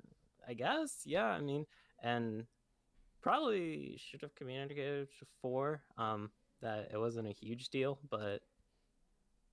Yeah, you're gonna hear a random tirade and then me falling into the pitfall of just not shutting up and saying, "Oh yeah, it's not super important." All right. And let's let it happen. Anything in particular that stood out to you? By looking at secondary runes, I mean, I just quickly clicked on Dark Alert Matter to bring them up, and I'm like, wait, celerity? I mean, it's not like game-ending bad or anything. I'm just like, huh, okay. I mean. I just haven't seen that before in Alistar. I mean, granted, he is going, of course, the more recent Phase Rush Alistar that we have seen as a development, which is a little bit interesting. Partially speaks to the strength of Phase Rush as a rune. It is really great, especially post level 6, when you have that Unbreakable Will, since Aftershock, you kind of don't really need all those bonus resistances when you're taking literally 70% reduced damage. So... Of course, I don't know. That's just me overanalyzing one little rune that I was like, wait, what? Yeah, but I mean, it's little things like that you can kind of... Yeah, it's one of those things where, like, I can imagine if I'm in call with Dimitri, and Dimitri's like, oh, he took this rune? Nundiska? And I don't talk to him saying, like, oh, hey, you wanna mention that on stream? I just kind of assume, oh, he wants to talk about it. And so, yeah, I heard you saying Nundiska about this rune, and Dimitri's like, oh, wait, it's not that big of a deal, I promise. Oh, fuck. Well, now I have to talk about it. Because literally the first part I said was fine, where I'm like, oh yeah, I was just looking at the runes. I'm like, huh, that's kind of odd. But then, of course, since I'm me, and this is like one of my biggest faults as a caster, which is like one of the reasons why I'm like, we don't have to like point all these out because I know they're wrong, but you can point them out if you want to like teach other people in the stream, since it's an educational experience. But yeah, just me falling into the age-old habit of X and Y, and let me link it to this random point. Wow, now I'm debating Phase Rush versus Aftershock. As Mr. Mua said, don't fall into the rigidity of early game. We don't need to know, these keystone choices are like cool and whatnot, and I personally, I know I like to point them out because I used to think they're super important. They're not really. They're not game changing. It might, as long as you can point it to something that's interesting about the player, narrative wise. So like if I see on Sejuani Hail of fucking Blades instead of Aftershock, I'm like, damn, this just goes to speak how aggressive Atlas is as a player. Taking a tank jungler like Sejuani and taking an aggressive keystone like Hail of Blades means that he's going to get right up into someone's face and looking for some early ganks. Boom. Yeah. Bam, bop. Yeah, I also like it in the context of like major runes for like explaining choices for like matchup dependent things, but yeah, that's just me kind of falling into my over analytical self. Right. It's okay. Let's move forward. Yeah. Off in the preseason, I was like, no, this is good now, trust me. And it's one of those things that if it works, you're a genius. If it doesn't, you're an idiot. This is spicy. Oh. Yeah, let's see here. No, just hanging out in the brush. Pussies! They didn't fight!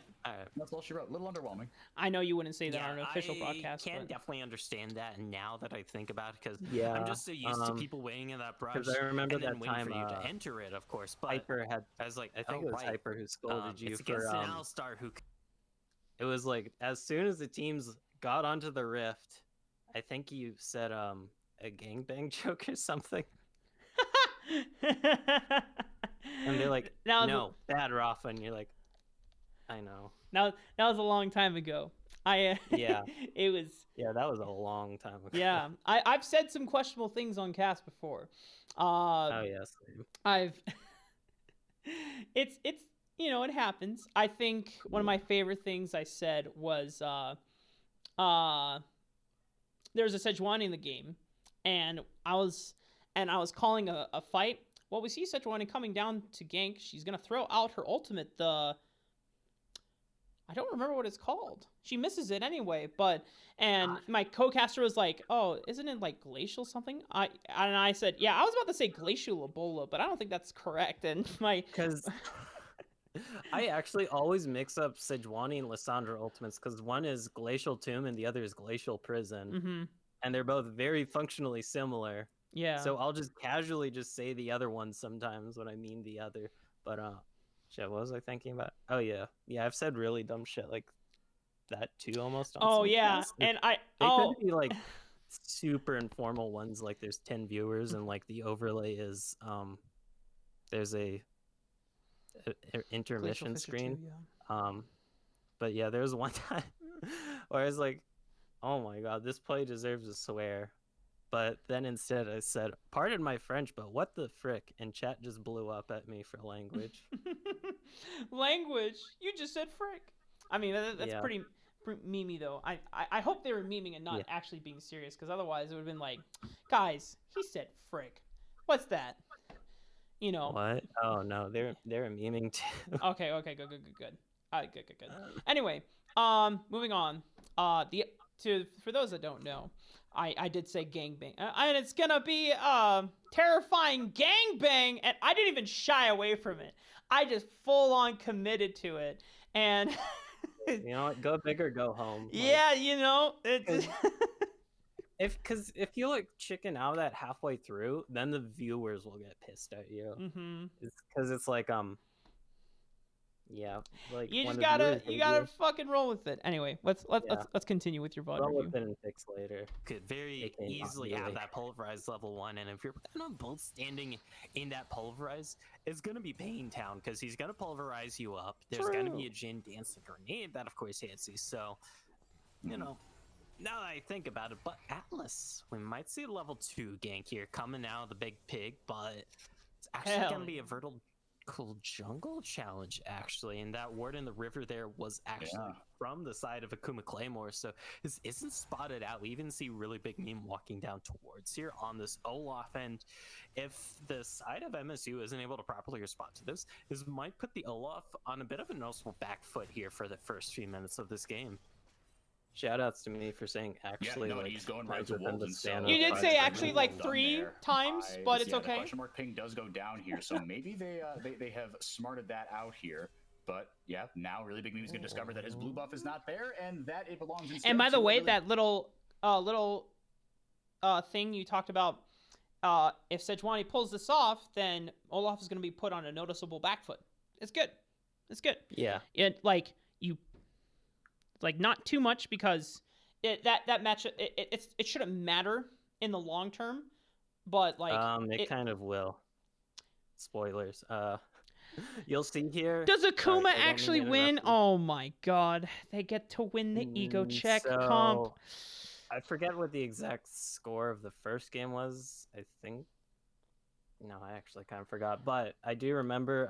So the second kill this game, which isn't going to be too far from now, I guess more spoilers, but you'll see us bring back up this early foot behind point again. Yeah. Okay, let's keep going. The big pig that will just kind of wave hi to Katarina and be on his merry way. Ooh, and I'm surprised Atlas didn't fully commit there with an Arctic Assault Church. I thought he would have. But instead just going to show his Marion face there and exert some more pressure. We're seeing how this mid lane... Oh, there's the... Oh, God. Yeah, goes right back in and forces God. 2 flashes now and gets the stun off. But Katarina might be able to turn that around, and he does double buff, 1 kill, Michigan State on the board. So if you think this is tilting Rafa, just wait every another minute. Mid laner's worst nightmare there. You're like, yeah, Look at I the have the Olaf tempo lead in path. lane. That But, see, my natural reaction is like, what are you doing? But thankfully, you and Enrique keep it pretty chill. all of a sudden you jump the I think I probably had like, Yeah, goes right back because in. like obviously we don't have cams on during the game, so there'll be a lot of times where you just make like really funny faces out of play. Like You're just like, there's huh? so many times where like a really Huh? stupid play happens. I'm like, just silently under my breath. I'm like, what? Huh? Why? But of course, since my other caster is talking, I'm not talking, and the stream doesn't see that part where I'm like, why did you do this? This is like the stupidest shit ever. Then it comes back to me. I'm like, yeah, I don't know. Maybe it's just like a tactical mistake or something, you know? I think you can be like, a slight misplay from Sichuani. Oh, yeah. Just Oh, yeah. went a It's little too, always fun yeah, to not call it respecting mistakes, but- turret damage. And Katarina's able to punish. Unfortunate for him. And forces 2 flashes now and gets the stun off, but Katarina might be able to turn it around, and he does double. I would for Enrique, I would probably tone it down a little bit. You know, thankfully he didn't go like super energetic, but he's still like at a 4. He should probably be no more than a 3. 1 kill, Michigan State on the board. It definitely was a little bit of a high man, kill that there, is every considering mid laner's 3 worst people just nightmare power there. into You're the like, lane, like, yeah, I have I mean, the 3 tempo people did lead come in into lane, lane, all of a sudden but your jungler like, comes in, you're like, yeah. I'm getting a gank, and then your jungler gives over first blood and double busts your enemy lane, and you're like, no. It's just no. little baby gonna be feeling a little bad here in this mid lane for the next minute or 2. This, oh god, here it this comes. sucks for little baby. That's what you wanted to say. Yeah, this sucks. Yeah, because I think I was just trying to look at it in the grand scheme of things to like look forward in the future, because obviously it's going to be very massively important in the context of this first spec. I mean, we already see a blasting one to still just the Dorn's Ring. I don't remember if Baby Cutie back there. I don't think he has judging by his mana, but Yeah. yeah, because something I have been trying to work on a little bit when I do get a cast is like try and envision what the hell it means in like the near future, since I know Alkipu pointed this out when we were doing the Joshi caster question of the week or whatever, is like, yeah, you kind of have an issue with like focusing with what's purely on screen and happening now. I'm like, yeah, I kind of do. That's a good point, Alkipu. Yeah, it's a habit that we have, especially when, you know, when we see like professional broadcasts, the spectators do and observers do such a great job of like directing where you want to go, and then kind of also helps that they have 20 spectator slots while we're stuck with 3 and the coach is fighting over the last one. God, pain. Anyway. oh, but here comes that play I was foreshadowing. Yeah, I'll say. Yeah, and the small price to pay there. I mean, Katarina did blow the flash, but Atlas also blew his. And the Arc Assault, right? That's a nice little gap. Oh. Really big meme just out of range with that. But he knows that Atlas doesn't have flash there. Yeah, and you're right, Gofreen. I mean, that feels bad as a mid laner no matter what, as G-Friend Kinney able to go in here and Sunlight weaving the damage in really nicely. Ignite coming down here. G-Friend Kinney thought maybe he might have the chase. Oh, and the Deadly Flourish lands just outside of tower range. Meanwhile, they're still beating each other over the head. The 2 junglers are here, and a TP gonna come down here onto that ward. That is Silanius, and little baby Cutie almost able to land that, and he almost went down himself. Oh, and Oh, Akuma also Claymore's there, like, Rafa. What's up? Like in the that little play-by-play thing, when the play-by-play is doing their thing, this is like more of a play-by-play opinion question, but are you guys typically cool with like color casters if they see something big happening? Like when I said teleport, like, oh, teleport? Yep. Like, yep. Okay. If the play-by-play can't roll with that, then, you know, that's on them. But yeah, for me, I encourage Dimitri to do it all the time when he casts with me. Me and Will do it back and forth as well. I've encouraged Cubby to do it as well. Smacks does it too, so.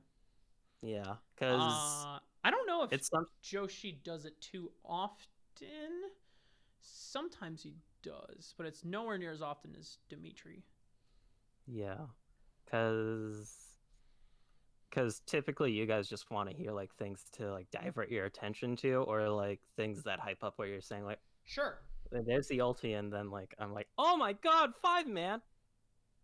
Like, You know how in like the like street rap battles, how there's like always people in the background like, Yeah, oh, yeah. That's okay, exactly you just- how Dimitri phrased it too. It's like, hey, I'm just the ad lib guy. I'm hyping the play by play up. Just add, ooh, yeah, Ooh, woo. hey, teleport, 5-man, wombo But combo. yeah, That ain't Falco. Yeah. that ain't Falcon. But yeah, if there's other things like that, you might want to point out to me, like, oh, if you want to be cool to your play-by-play, this is something else you could do in this situation. Like the not super obvious things, like, hey, give your play-by-play something to work off of, or hey, don't do the play-by-play's job, like that kind of stuff. But like the slightly more intricate, like Yeah. help out the homie sort of stuff, like the whole teleport thing, right? For calls and whatnot, interjections are fine, as Yeah. as long as you don't completely steal the show. Unless now that there's a really good example of how one very unique situation where the color caster takes over the play-by-play is Yeah. between Quickshot and Ender, because Quickshot, he's an older Short man. breath. He's an older man, and there's a super long fight where he needed a breath, and so then Ender jumped in and he started play-by-playing, and so that was something Yeah. unique only to that duo. But I thought it was Yeah. one of the coolest things ever. Yeah, because it's definitely doable, but in my opinion, you definitely have to know your co-caster to do that. Like, Yeah, synergy. yeah, It's understandable. Synergy. Let's keep going. All right. For the sake of time, even though I don't mind answering all these Been little 2 questions, hours. we should be trying to Yeah, to get through this, because I want to make sure that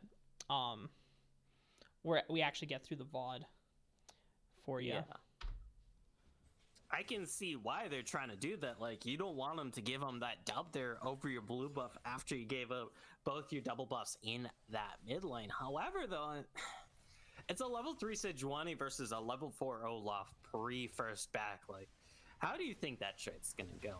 Especially when you factor in little baby cutie gang, they're way too late. Like, literally, he gets there, his jungler's nearly dead. He's nearly dead. And what does it cost you?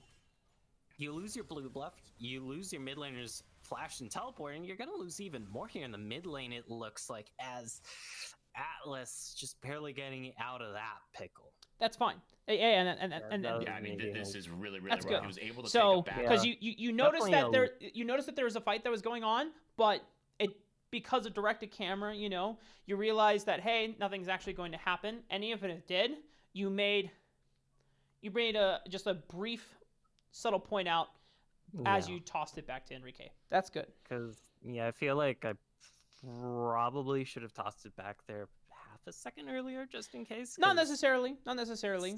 Like some- if it's just a small pick, like I've talked about this with Dimitri and Chilling Walk before. There's moments, especially in the early game, where like stuff like that happens. If your color is in the middle of a point, and it's like, he's already talking about like this jungle mid duo is now behind. They're not allowed to farm their jungle anymore if the enemy jungler is there waiting for them. yeah. The color then gets to say, hey, look at that. It's almost like I said that this jungle doesn't belong to them. And then boom, play-by-play caster comes back in, because play-by-play casters don't have to call every single little fight, trade, action that happens in the early game, because it doesn't really matter. I even kind of make a joke about it later on in this series, I feel, where like we pan over and then half a second later someone dies. I'm like, well, do you even need to play-by-play that, Henry? Just to like outline just how far ahead X person was in that duel or something. Yeah, for sure. But yeah, it's something I've kind of wanted to work on, because I feel like I sometimes accidentally don't realize like things are escalating as fast as I think they will, so I'll accidentally hand it off a little bit late to the play-by-play. Obviously it's not a giga big issue, but it's just like one of those things where I'm like, damn, if I was like half a second earlier, my homie would have been set for life. 401k retirement home sort of dealio, but, Yeah. we're stuck on that 200k.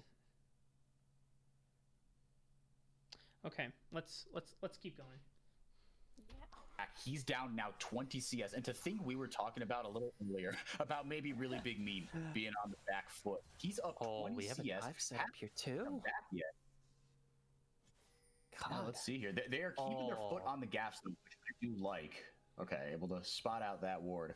Yeah, and really big meme's going to take the back here. No reason to get too greedy. And I absolutely love that ward there from the side of MSU. That spotted out Dark Lord there roaming up as Bodist. You gotta be careful here, buddy. Yep, there's the flash EQ. Able to flash himself out of there as well. It's still awfully bold, even if you do have your flash up at Jin. Yeah, that's just a situation called Jin into Leona. Because you only have your flash every 5 minutes. Leona has her blade every 10 seconds. As top lane Revnon does have the ulti. And he does have the ulti, but he's taking tower shot. Doesn't even matter. Whacks the axe over the Rock's head. You've heard of a lumberjack. What's someone who splits rocks in half with an axe? Is that a thing? Is that a Revnon? I think that's a thing. Just not a very commonly known profession. Either way, though, this is kind of how we expected this top lane to go here for without any jungler intervention. There's a massive 25 CS lead for Darius, and now the solo kill too is Bodist. What are you doing, buddy? And just dead. Sunlight able to flash away. One more auto. G-Fred Kitty gonna try to bail out his AD carry. Oh, he's going in. Bodas is going the wrong way, but or is it the right way? Oh my gosh, he's just BMing him. able to kill over to Sunlight. I mean, he was dead meat anyway. G-Fred Kitty laying off, giving the kill over to Sunlight. That's a good support there, ladies and gentlemen. And we're talking about how Revnon was a bit of a hit or miss top laner, how he's very aggressive in that lane. I'm thinking a little bit of that applies to Bodist here too, because time and time again, the Leona leaves lane. He's like, all right, you know what? I can go up and trade. What he doesn't remember is the fact that Leona can also come back to lane at a given point in time. And he's been feeling the brunt of that. Sure, the past 2 times he's able to get out the summoner there, but that time he has to pay the ultimate price, his life. Yeah, no, and now, I mean, we were talking about how Ezreal gets into that dip, as you put it, right, with the tier and how he has to farm that up. Now, just a brief point. Talking about Jin with his flash down, it's fine. A little too long. Just need to talk about, and this is something where the exercise I mentioned to you about going back into a cast and looking at parts and just writing out what you said in the cast and then figuring out how you would say that in a shorter, more condensed format. Because what you could have alluded to is, for these next 5 minutes, Bodas is not allowed to walk up in lane, especially if they don't have vision on Leona. Because, as you said, Leona can always come back. If Alistar's not there, it is a dead Jin. So he needs to be more... because of this, he has to give up a lot of pressure on the bottom side of the map. And with how decently ahead Really Big Meme is right now in the jungle matchup, there's a lot more freedom for him to pressure and choke out the bottom half of the map. Yeah. So just moving costs forward. a lot less money nowadays, but he's already got his Sheen. He's got his CDR boots. And 125 gold in pocket here, but now it is Bodast who's got a little bit of a garage sale build, but he's gone all in on the Swifties early on. Fair enough. But things are looking really, really good here for Michigan State. But again, that Darius-shaped asterisk in the top lane for Akuma can single-handedly flip this game. It can, but here's the thing with Malphite 4. It doesn't matter how far behind he is, as long as he's level... Oh, never mind that, because there's a headbutt pulverize, there's a peak hanging in. The range is there of this bot lane tree. Nothing gonna happen. So going back to that top lane point, the thing is, so long as Malphite has the teleport and has an ultimate, he can do his job for the most part in team fights, because you mostly pick Malphite because he has that ultimate. Unstoppable Force is literally one of the strongest ultimates in this game, pound for pound. CDR for, or I guess haste for haste now. Season 11. Either way, though, it's gonna be curious to see how it does turn out on this top lane, since Revdon will of course have that insane split push pressure, but will that matter when the Malphite's teleporting in to win the rest of the map as Atlas? Buddy, you're 4 levels down on the mid laner. Yeah, I was gonna Good say. luck. Yeah, that was another bold choice there by Atlas. The way you ended that was better than a lot of the stuff you said in the middle. Because when you're talking about Malphite, one of the strongest ultimates in the game. Okay, why is it one of the strongest ultimates in the game? We'll see how it works out.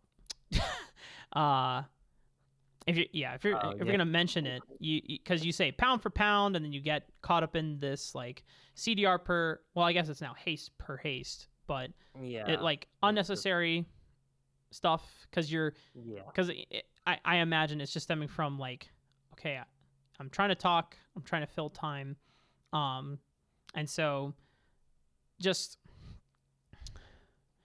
it just comes down to being more proactively thinking about how you want to drive narrative, how you want to drive what the cast should be about, what people should be looking towards. Right now, the more exciting things are the fact that this Diana and this Olaf are, pretty decently ahead. The Darius, however, is starting to snowball. So Revenant needs to blow the game out of the water in the next few minutes so that he can start oppressing this Malphite and either preventing him from being able to join his team to use his ultimate, or he needs to be constantly choking him out of lane and preventing him from being able to get resources. But even then, like, teams pick Malphite because they know that Malphite obviously can be countered and punished in certain matchups, but oh hell yeah, even if you're down like 5-6 levels, as you said, it's one of the best ultimates in the game. Why? And that's when you say, because it doesn't matter if you're 3 levels down, 5 levels down, you still have a point. AoE massive knockup. Yep, you have an AoE massive knockup, which is one of the ranged. Yeah, and it's ranged. Yeah. Right. Yeah.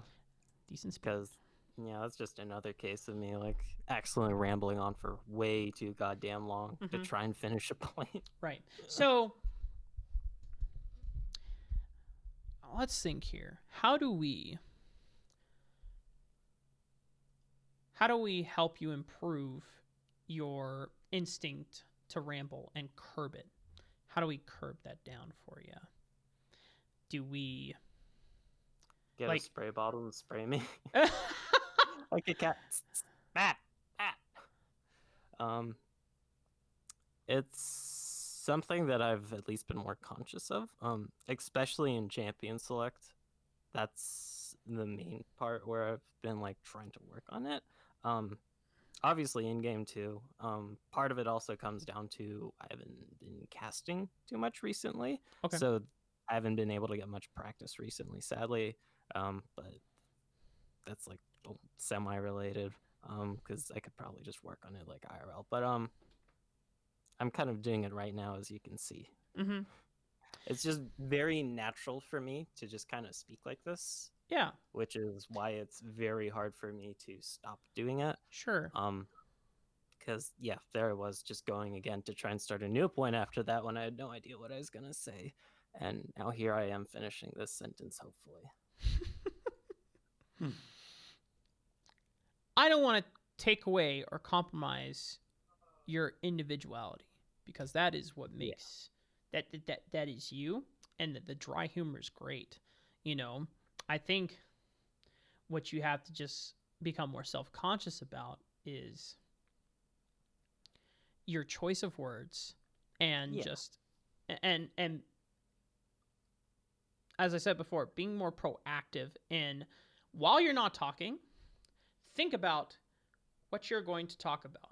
Obviously, you need to, and this is hard, as I talked with Ravish about, you need to be keeping an ear to your co-caster to see which direction they're going.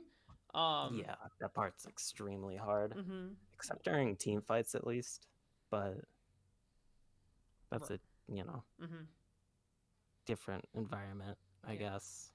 I don't know. But part of the issue is like I have a hard time picking out words because apparently my vocabulary is just absolute dog shit according to like this one like what I guess I don't know what they're called. I think it was a psychiatrist. No, not a psychiatrist. Was it a psychiatrist? I don't even freaking know. But they're like, did you read a lot of books growing up? I'm like, I read some. They're like, well, your vocabulary seems to be absolute dog shit because you didn't read enough growing up. And now I'm just like, okay. Damn. But yeah, because a lot of the times you'll hear me probably struggling to find a word. Mhm. That's why a lot of the time when I'm like talking IRL naturally, like I'll just weave in like really random words like shit stain McGee or something like that if I had to pull something out of my ass. But obviously you can't pull out shit stain McGee out of your ass on a cast. Mhm. But yeah, you can hear me goddamn doing it again. Yeah. All right. So I've told this to a few people before, and hopefully it will benefit you as well. You know, when you go back and watch your casts, not only you're going to write them down and figure out how you would say them in a more condensed version, you're also going to pick out words that you tend to use a lot, such as actually, interesting, shit stain McGee. I mean, you don't say shit stain McGee like too often, so I'm not like opposed to it. Just obviously a professional broadcast will not be as forgiving, but I will say if you look up thesaurus online and just like go through those words and see just different ways of saying actually, or saying words like fight, saying words or words like battle, kill, being able to expand. You can expand your vocabulary that way, Yeah, because that's why you hear me say some of my quote-unquote meme words sometimes when I like say dummy thick composition or something. Like a lot of the times when I say that, it's probably because I'm just like trying to fetch a word, and that's like the best way I know how to describe it or something. I don't know. But Sure. yeah, I'll get a digital thesaurus. Thesaurus. God. Thesaurus. It's just thesaurus. Yeah, that. Thank God I don't have to say that on cast. Okay. All right. So, heads up, I don't have to leave, but I do have to answer the door in about 10 minutes. So if I dip or pause, I will let you know. I personally like dummy thick comp. See that is on brand for Mr. Goferino. As long as he doesn't use it too often, then every now and then I like dummy thick comp. Yeah. But yeah, I understand if you all kind of want to dip because we've probably covered most of the points we probably need to, except for like maybe specific examples you notice later on in the game. But yeah, I feel like we've definitely covered most of the things, and we've kind of almost run for 2.5 hours now. So, well, we're not 2.5 hours. We're just about. Oh yeah, because you're late. Yeah, I got papegaed by. Ganked. Yeah, I'm getting ganked again, apparently. I'm family matters, but anyway. And, but again, these are the kinds of choices that as a Sejuani, I mean, here, I'm gonna... on a G friend, Kinney, here, her W, and stay safe, all things considered. And look at the response here. Really big meme, able to steal away the enemy blue buff here. And that's going to be a little bit scary because we're talking about, this Sejuani might 3-buff an Olaf early on. That's going to be so scary. That did not happen. The opposite's happening now this time around. And look at this double boogaloo in the mid lane because this Olaf, like you said, he can look for ganks. That's fine. I like that. That's your breath of flavor, right? So it's completely fine. Yeah. You can also look for objectives, and never mind that, bit of a fight. Well, maybe Cutie gonna throw the entire kit at Katarina. Really big meme. Here comes Alistar. Is place there. Vision of Empire goes out. Able to get the slow onto Katarina. Death's Hand gonna yank her right back. There goes the deadly flourish. Dark Lord Matthew looking to finish the job. Glacial Prism going in as well. Unstoppable Will goes out. Really big meme. Trades one right back after he goes down at the hands of Revnon. A 2-for-1 for Akuma. And that is a nice 2-for-1, because you have to remember what they were losing before that play. They were losing a lot of plates in that mid lane due to that Rift Herald being dropped. I mean, look at it. There's only 1 plate left. But they're able to prevent that first tower from going down. They're able to get a little bit of plates back for themselves and recapture a bit of this kill deficit, at least. Not exactly the objective deficit, but hey, you know what? We'll take what we can here if we are the side of Akuma.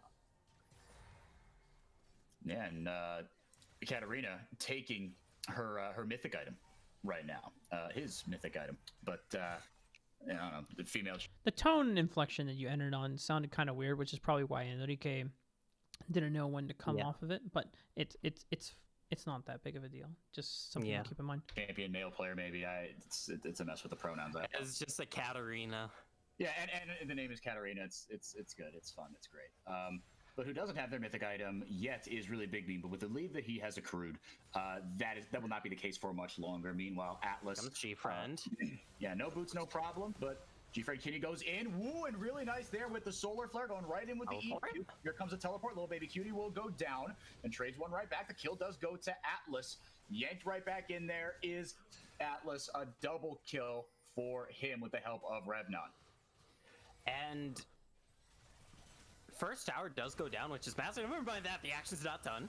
Good, the flash EQ, the pulverize comes in, and now another teleport. Selenius in, he's got a TP, and he's got an ultimate, like you were saying, Gopherino. And Sunlight able to trade. Oh, man. Let's get the more regen he's going to have, but it won't be and able to flash away from the fight. After all that, still dead even here, Gopherino, and no dragon will be attempted just yet.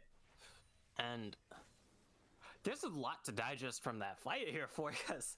It started off in the mid lane. We're like, oh yeah, like we can debate on and on because that's first tower more or less solo gold going over to this Diana. That's huge. But there's a return 2-for-1. We're like, all right, you know what? We can debate that, but we don't have time to debate that as another huge, massive fight breaks out in that bot lane. Everybody teleporting down. Everybody's getting in on the party. I don't think anybody missed out on that except for people who might have been dead due to that mid lane play. But hey, I'll count them in spirit. Either way, 7-7, dead even in gold. The only real difference between these two teams is that tower, is that Cloud Dragon, as there's a knock-up. There is the root, but G-Friend is Leona, and he's a bit of a tanky boy. Yeah, and going for the, not the Relic Shield, but rather the Runesteel Spalders, so a little more defensive. Oh, for his mic. Really good all in there. As lost him. There, oh my gosh, yeah. Yeah, oh, it happens a few times during this series. And Sunlight, but the CC just It happened. No, go down! Oh, as taking the arcade there, oh my gosh, yeah. Oh, and the Glacial Prison right through G-Fred Kidding and Sunlight, but the CC just go down! Oh, finally the taking damage does take care of the Leona. What a pesky champion that is. Yeah, that's the thing with Leona as a champion due to her W, that Eclipse. It just gives her so much very hard to see tankiness that killing her can be very pesky. But doesn't look like he will need that with the enemy jungler, of course, not being alive for the most. Doesn't have a flash to burn either, so instead all she's got to do is sit and watch because the rest of the Goon Squad showed up here. Getting a kill there on Little Baby Cutie. It's gone from bad to worse for him, Gopherino. 2 are going to be caught there. The Zenith Blade just wide of Bodas. And the ultimate up again for G-Friend Kinney. I mean, just so many powerful ultimates on such a short cooldown for Michigan State.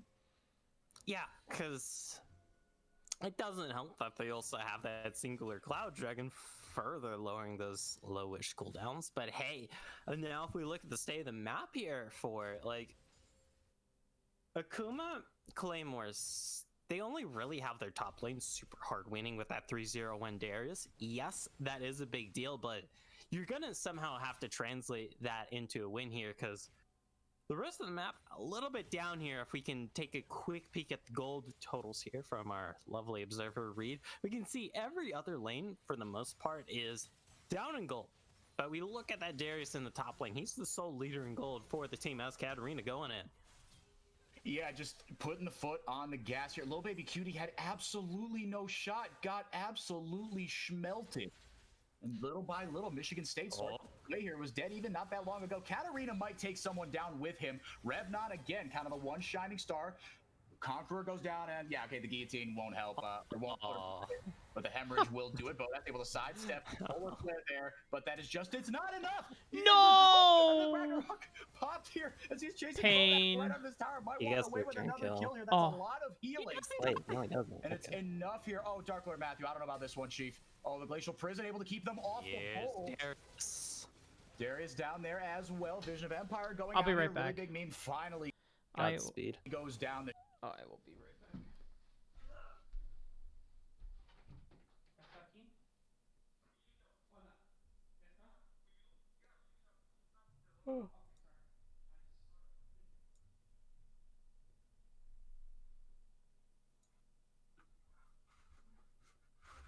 Oh God.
Oh my goodness.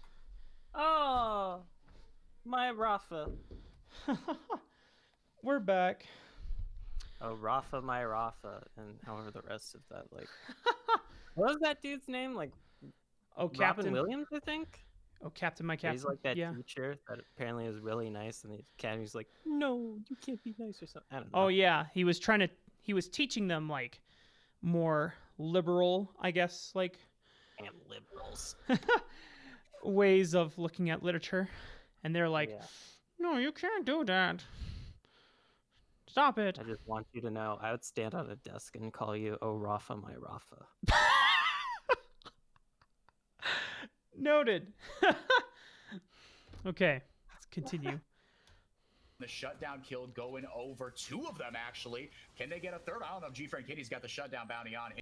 Sejuani, yeah, it's where you start to worry a little bit. A little bit of a tricky situation, but honestly, that whole sequence of events is kind of a fine story of this game of how it's been going so far for. Because in the mid lane, we saw that Diana out-trading the Swain, even solo killing him. There's the ultimate. Yep, and able to get the follow-up there with the Deadly Flourish. Little Baby Cutie looking to maybe turn. Demonic Ascension coming in, but Silanius will be able to pick up the kill here. Oh, and the stun is able to land on Katarina, but the follow-up just isn't there. The threat of the Malphite just too much. And speaking of Diana out trading and killing the Swain in the mid lane, we get to see a little bit of that in action. I love it when I am a prophetic caster, so to speak. Oh, Dark Lord.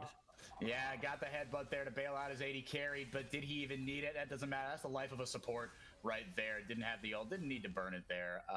But I mean, I'm going to point out here, just kind of shifting gears, the itemization here from Katarina, going with the Rift It's Maker, one of right? those Then right games. into the Morello It's knob always comp. fighting. Not that she really needed it to deal with Lil Baby Cutie on the swing. Yeah. Is pretty much not able to play the game anymore. But pretty as much Revnon like is that the too. main carry option, that neutralizes a lot of both of those.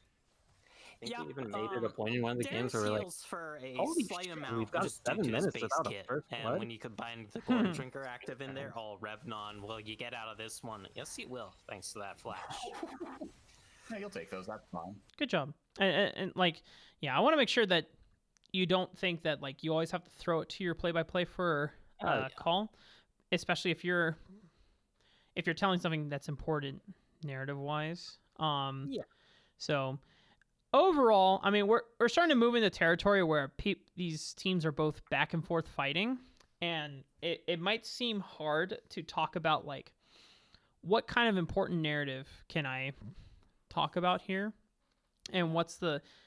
I mean, you can just go back to the fact that hey, this composition that you talked about and set up from the draft on MSU side.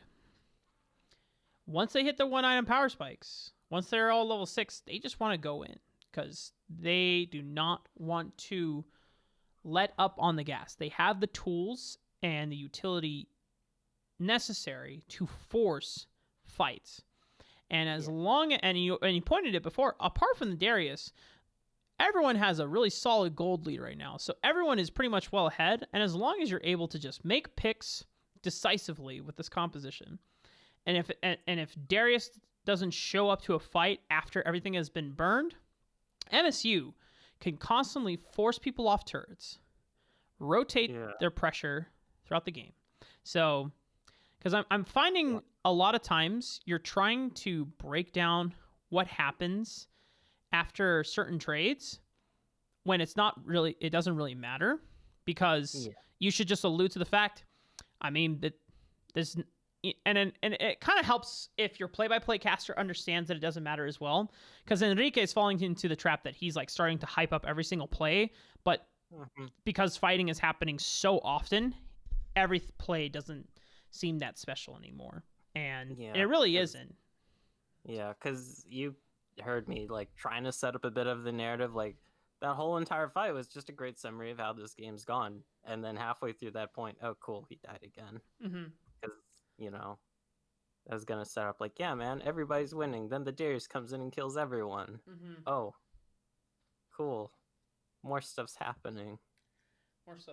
Yeah. Yeah, it's just one of those games where you don't really get to breathe on either side.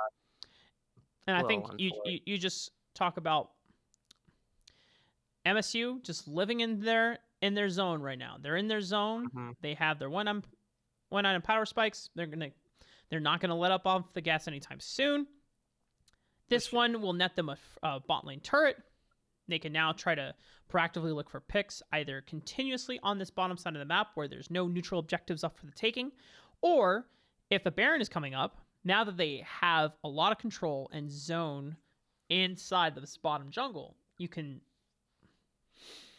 send Diana to split push bottom side and then go for a pick around Baron, or you can go continue pushing on the other side of the map. So because obviously with my tendencies to kind of like take things on way too long, especially in games like this, it's a little Papega on my end, because I probably should recognize, hey, these guys are fighting like every half minute. Keep it chill. Yeah.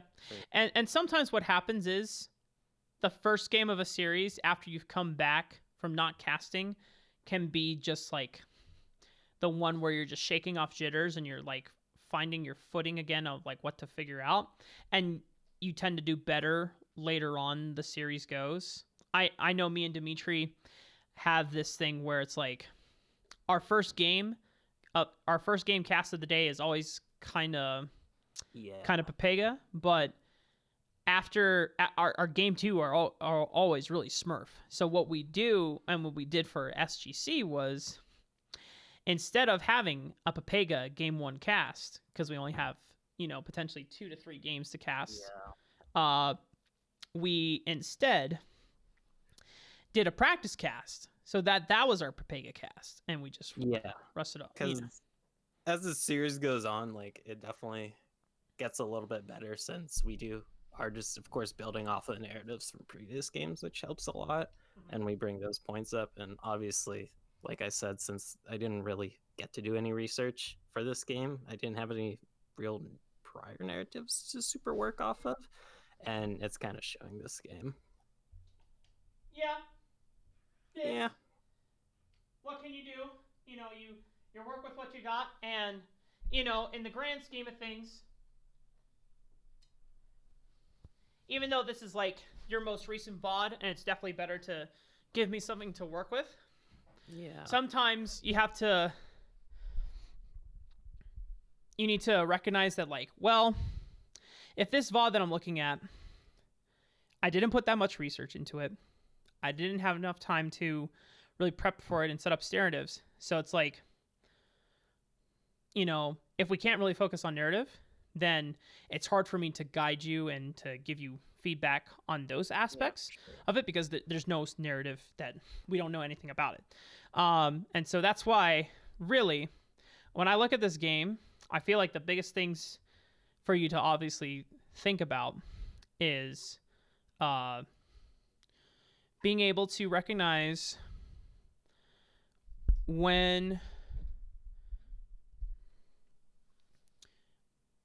how to condense your points better, obviously, how to get out of the nervous habit of rambling on for too long on a point without compromising your brand identity. Yeah.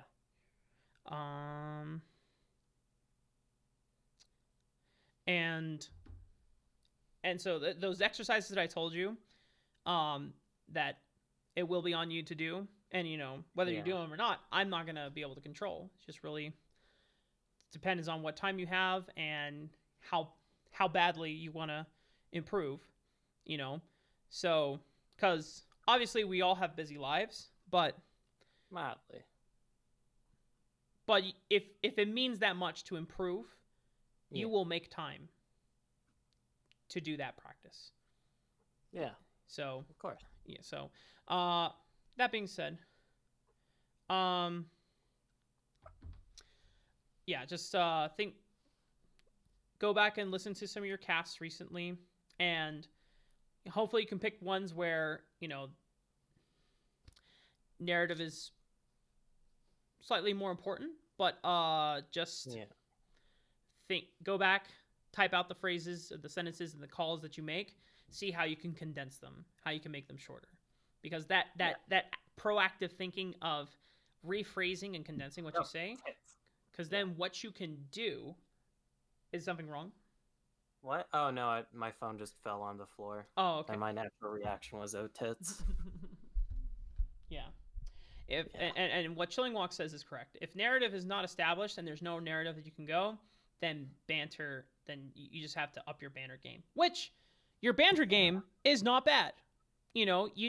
I would prefer if you involve Enrique more into the banter, or your co-caster into the banter, so that it's not just you making jokes. It's a team effort, both of you talking back and forth, because no one, some people can get away with just like doing a funny cast by themselves, not really involving the other person, but that makes the other person not look as funny and involved, and it's supposed to be a team effort.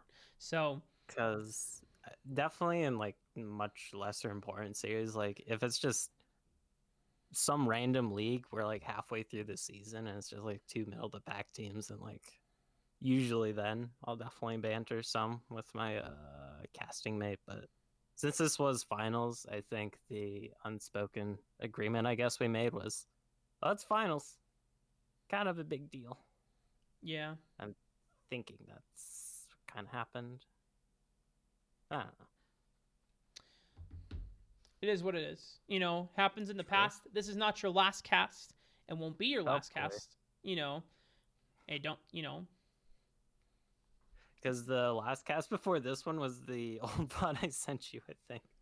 That was like a month old or some shit. Oh, really? Yeah, and when I announced this to my friend that watches all my streams, he's like, oh my god, it's your first cast of 2020. I'm like, yeah. Damn. But yeah. I will say, Jack, since the last VOD that I saw you cast, and especially remembering when you first casted with me, like in 2019, 2018, yeah. you know, you've kept your personality, but you've cleaned up a lot of a lot of like fundamentals. Because I don't know if like that particular day you were casting, you were just completely out of it, but like there's just times when you were very slow on the transitions, you were very slow to react on a lot of things, and you know there's times here where you're still like struggling to condense your rambles and figuring out how to, but it is miles better than when I casted with you. I enjoyed you because your personality was so unique, but you were definitely one of the weaker foundation casters that I had worked with at that time. So I'm very pleased to see that you have made a lot of progress in just... Hopefully I've made progress in 2 years. Would be mildly put. You have. But yeah, because I'm definitely still making progress because, you know, there's a lot to progress on. Mm-hmm. Oh, God. My roommate's raging and sulky. But yeah, that's getting off topic, I guess. Yeah. So, I'm kind of disinterested in this constant back and forth because I feel like I've seen enough in what needs to be worked on. I'm going to fast forward to late game. It's a wedgie See what King happens. Arriving to lay down. I think this is one of the final It's definitely on death's doorstep here, because you gave up 4 kills to get a single... I will say, your energy level control, much better than Enrique's. Even though Enrique is doing like a good job of mechanically like calling fights and whatnot, he's spiking way too hard early on, and you are keeping it. You like your energy levels on where the cast should be and where, you know, in terms of like how far into the game everything is right on the money. So you've got that going. So which is really memey, because like since I used to cast with Lennon all the time, and I kind of always dubbed him as like a porn actor caster because he would just be screaming at every fight. I kind of got used to that, so there was a point where anytime something would happen, I'm like, oh, and here comes the gank. I was just so used to him always getting like really loud after that, and then I'm like, actually, well, I started casting with more people, some other aspects. I'm like, all right, yeah, and Mazel has gotten better at that as well. Yeah, that's something that he had to learn as well, because like Enrique, Mazel was a strong foundations play-by-play caster, but he was just getting too hype on a lot of early plays, and now it's just like, you don't gotta be hype. It's not that exciting. You gotta save for the good parts, because unless it's like, oh, sorry. No. I mean, it's like you gotta save it for the good parts, right? So unless it's like game 5 and like the previous 4 games, the other guy got stomped and I still killed someone, so you're like, oh my god. Yeah, it's all relative to context, right? So, and it's hard to establish that precedent context in game 1 if you haven't seen the teams before. A little bit. Yeah. So. But yeah, the rest of this game is more or less 4 here. All right, the only you're other already big down thing talk about massively in terms of like Jack. Darius not being able to translate his lead. Gotcha. And then everybody else just being so far behind that. Just in terms of gold, in terms of CS, in terms of kills, and I'm sorry, but you gotta make something happen here if you are Akuma Claymores. And that was not it, Chief. I am sorry to say. As Sunlight. But again, the stun does land here, the Glacial Prison, and happen. It's a bit unfortunate. Here so hard. Like, just get the kill over, please. Oh gosh, yeah, Atlas. This is good. Yeah, these outbursts are good. Yeah. This is good. Because it's like, this is a 1 in 6/6 Jin. I'm like, please just give him that shutdown. It was the freest shit ever. Yeah. Last time that Sunlight was picked, I was going to bring that up before he got picked there again. these picks are going to mean less and less as the game goes on. And that I'm going to look back at that pick onto Sunlight for that 4v5 that then was lost at the Dragon when Katarina just took over that fight. That was kind of that last, like, all right, before this game spirals out of control, if we can take advantage of this 5v4, then we can start to get ourselves back in it. I think that's the moment where things just really started going haywire. I'm sorry, you just said a bunch of words there, and I'm still hung up on not giving a shutdown kill to your 1-7 Jin now. Like, please, this man hasn't finished his second item. Give him a little bit to nibble on at least. Like, I'm not saying you give him a buffet, but give him a portion of sorts here. Either way, though, yeah, that's a 12-4 Diana for you. Very easy to one-shot 80 carries who happen to be 1-6 when you're 12-4 as a Diana. Definitely a bold statement, I guess. Either way, though, we have Baron coming up here in just a bit, and I think we're going to be having to turn our eyes to that as the next big objective, since MSU, they've had that dominant lead on objectives all game long, and I don't see it ending anytime soon. No, I mean, yeah, this Dragon, or this Baron rather, coming up in about 30 seconds. Dark Lord Matthew looking for the flank, able to knock Katarina into the fight. Lots of CC going. They're just focusing all in on Katarina. Is it enough? It doesn't even matter when you focus all that CC, and Atlas goes down. Your second kill, Sejuani, is out of the fight, but Bodas able to pick up a kill, and now do they have a turn in them? They're able to take this fight here, and the Baron's not gonna, Baron just spawning here. They kept Bodas safe. Look at that. Definitely a little bit cocky there from Sunlight, but holy guacamole, we're just talking about how, I mean, the side of the Akuma Claymores, they had to make something happen there and by golly gee whiz, they certainly do. That's a 4 for 2. If they're able to secure this Baron, that is going to be absolutely massive for them to start this game. And if they get another pick onto Sunlight here, that's going to be more massive than the front line with how beefy they are. But Dark Lord Matter going to be Dead Lord Matter here in just a second as... Holy Sunlight is Sunlight. He's doing exactly what he should right now. He's just being an absolute nuisance. Oh, now the double TP's coming in. The Deadly Flourish able to land. Bodas, the redemption arc continues. He does go down, but helps Revnon secure a kill. TP's coming in. Katarina able to take down Dark Lord Matthew. Finally, Dead Lord Matthew. Revnon healing up so much. That's one with the guillotine. He's got a double kill now. Little baby Cutie doesn't have the stopwatch to save him this time. Beating him over the head with the axes there. Just when we thought maybe it could do something after a great turn, they half-assed Baron, and that's what it gets. God. I wouldn't call it half-assing a Baron. I'd call it more the folly of a very unfed Jin with objective taking here, because Jin is already very terrible at taking him. Man, it would be nice if Jin had gotten that shutdown on the Ezreal. Maybe they could have killed the Baron. Maybe. I mean, Jin kind of sucks at Baron taking anyway, but still, you know. Even if he is ahead, yeah. Objectives.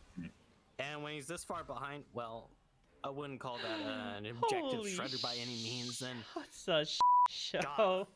Keeping with the narrative so far of this game, don't worry. Objectives just go.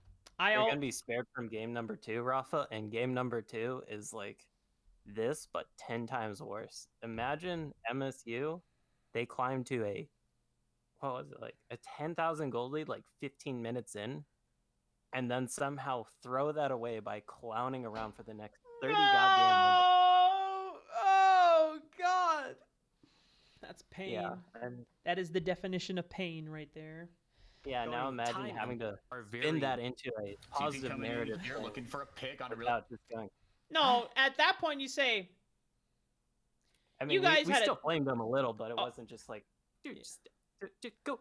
What are you doing? What the shit, man? Like, not like that. Like, it's more like, I'm sorry, but what the Fortnite is going on here? Just end the goddamn game already. Is it really that goddamn hard with your 10,000 gold lead? Like that kind of thing. That's fine, and that's good. Just yeah. Y'all have 10,000. You're 10,000 gold up. Please, just force a fight. And if you can't, I don't know what to tell you. Really big meat. You don't I feel deserve like to we've win seen the this game. movie 50 times. Wow, he's taking absolute. Oh no! Did nothing. Revnon gonna buy himself a little bit of time here, heal it all back up, gets a nice shield there. Bodass trying to pump out the damage, but the healing is just too much. So much Vamp finally going down here, but Sunlight is just free firing. This should be game. There. Please. All you can do here is Yay. Spartans take remember Rev. If Let's see with how the you ultimate. end this. The pick horribly backfired there. that's one way of phrasing it. If horribly backfiring's definition is called losing the game, because that was an attempted pick. You lose your most fed member, Revnon. You lose the Infernal Soul as well off the back of it, and Atlas, all you can do here is really just sit on his pig and watch the game end. You aren't gonna do diddly squat here to stop this game number one going to MSU. The Spartans take it 1 game over this first Kuma Claymores. It was even there for a while, but it really did feel like after continue. like, even not like a Kuma Claymore, like it was out of control. I feel like there was also a bit of cockiness and execution on the side of Akuma here, because you have to remember earlier in this game when in the bot lane, Bodast, solo as the Jhin, kept going in for these cocky trades, then just getting absolutely caught out by G-Friend just wandering back into the lane. We have to remember the mid lane where little baby Cutie had a bit of advantage early, of course, with Atlas giving over that crucial double buff and that crucial first blood. Couldn't really come back from it, and then those are the main things I was looking at here that kind of helped spiral this game out of control. Atlas fell so far behind on this Sejuani after giving up that first blood, after having to give up just the first blue buff on your side of the jungle to that Olaf, after you committed so much to it, after you lost all those objectives. Like, outside the top side of the map here, because we're... What's up? XT, Returned, and Coco are casting the UPL Winners Finals.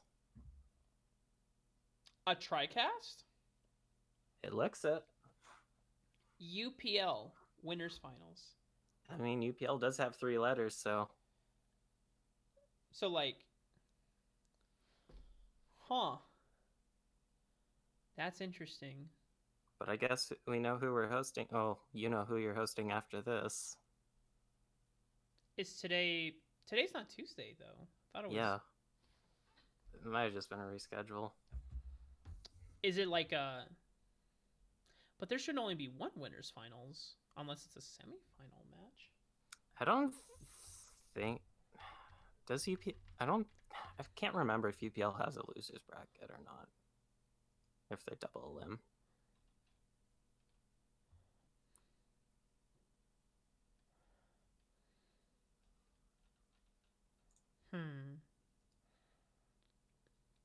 Seems strange that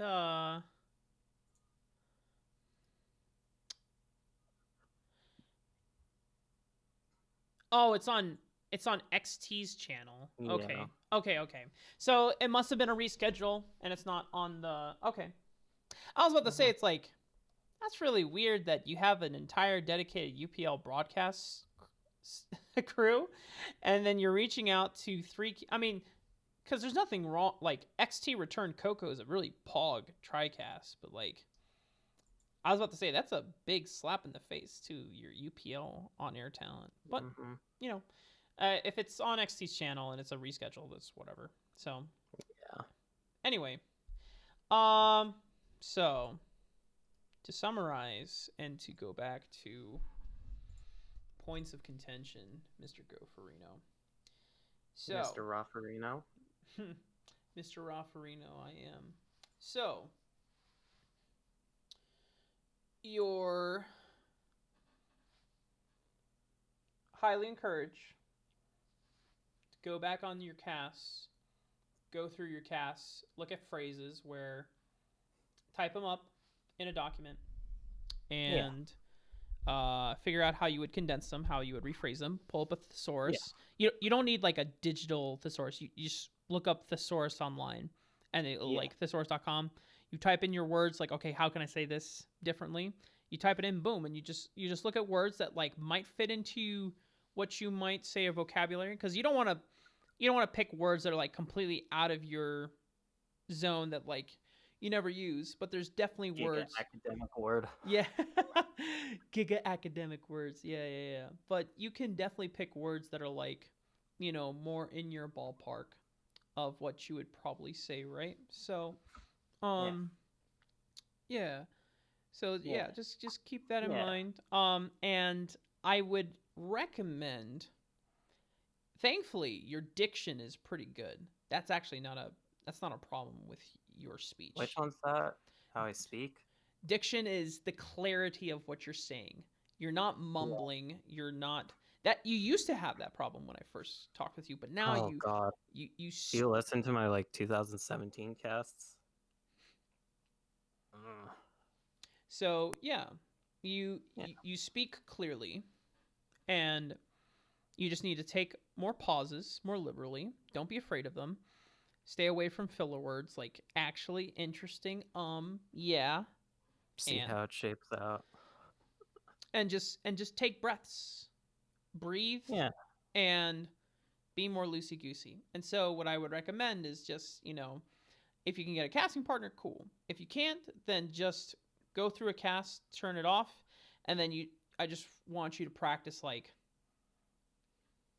pretending like, let's say a play-by-play wraps up here, and then you, without saying, yeah, we're gonna have to see, or for sure, actually, I agree, all that stuff, get rid of it. Don't do that. Just jump into the point, and if you need to take a moment to pause before you get into the point, or you move on to the next point, do so.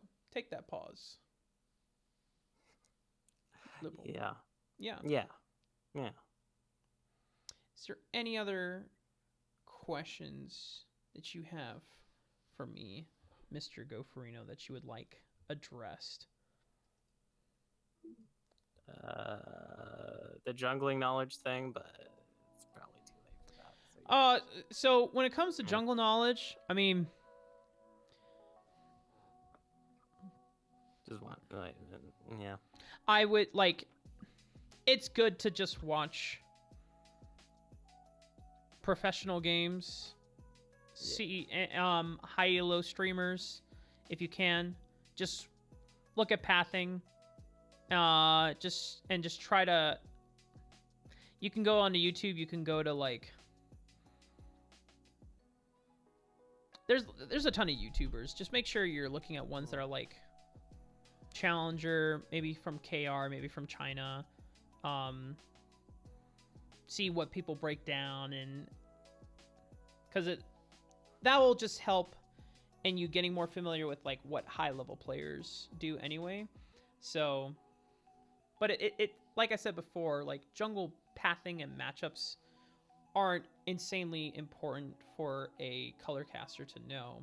You should know how the champions will want to influence the map and interact on the map, but you don't need to know like things, that you can, but it's not the most important thing.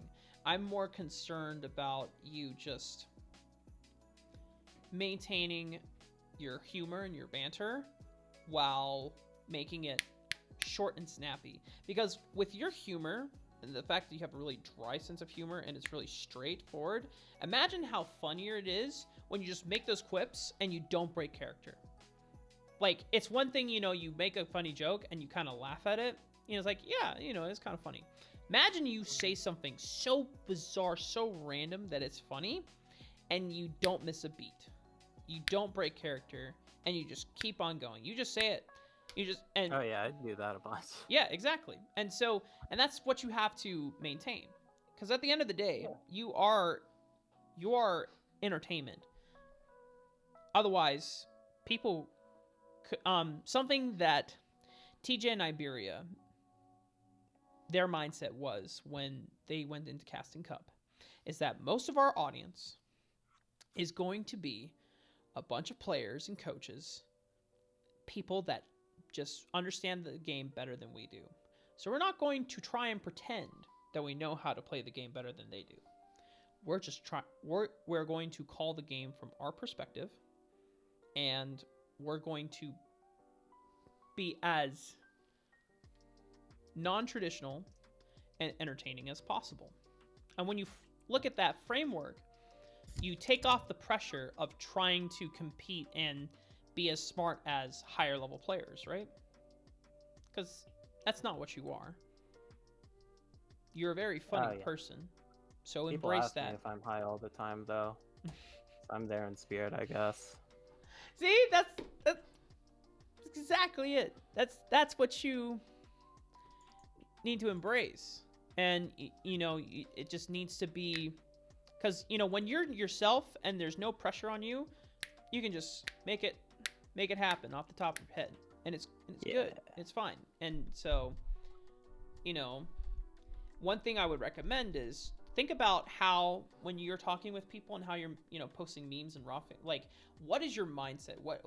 How do you feel emotionally and physically, like how relaxed you are, and then compare that when you're getting ready for a cast, because it's probably more tense up. You're more tense and you're more thinking about, okay, I'm about to go on air, I need to make sure I look good.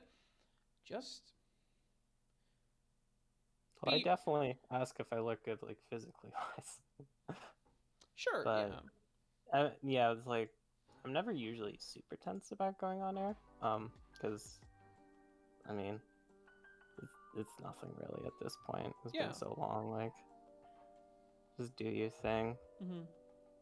There's always like there's people where they're like, oh my god, it's like finals. We have to like, oh god, I spent like the past week in my bedroom locked up researching their op.ggs. I'm like, all right. Mm. And then they get on cast and they're like, like I think they kind of, like that. Like, yeah, I got chicken feet. Mm-hmm. Yeah, you're no longer that, but it's still affecting you in terms of like not being able to condense your points as fast as you would like them to be. But that is the mark that you want to strive for, is when you are able to freely, like, because you, and this is something I told Ravish as well, because he also has a very entertaining personality, and he just rambles sometimes. Yeah, I like casting with Ravi. So Ravi. And if Ravish is up for it, you can reach out to him, see if he'll do a practice cast with you. And the only thing I want you two to focus on is banter. I don't want it to be you talk for a long period of time, then he talks for a long period of time.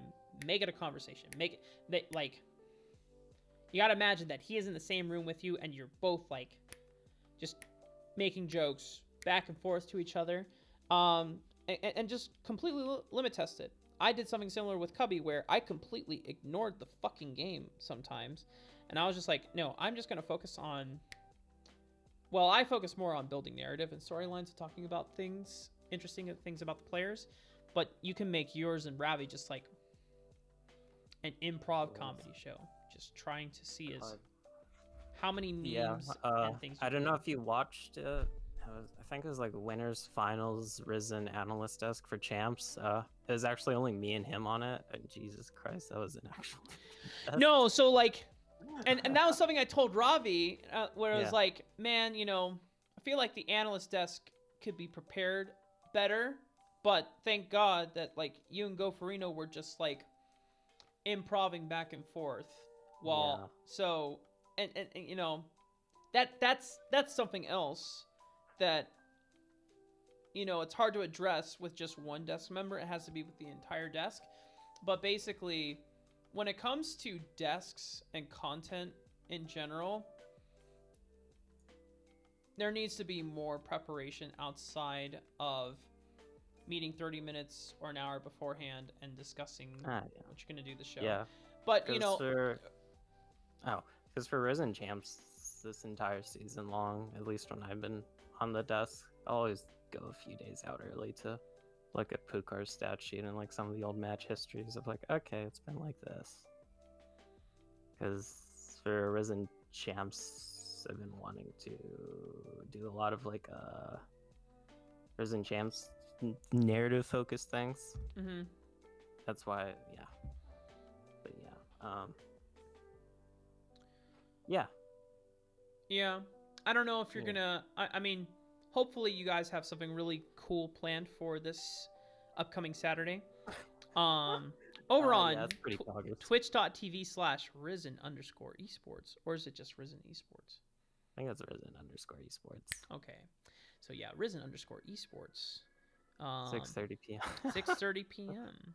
EST. Saturday.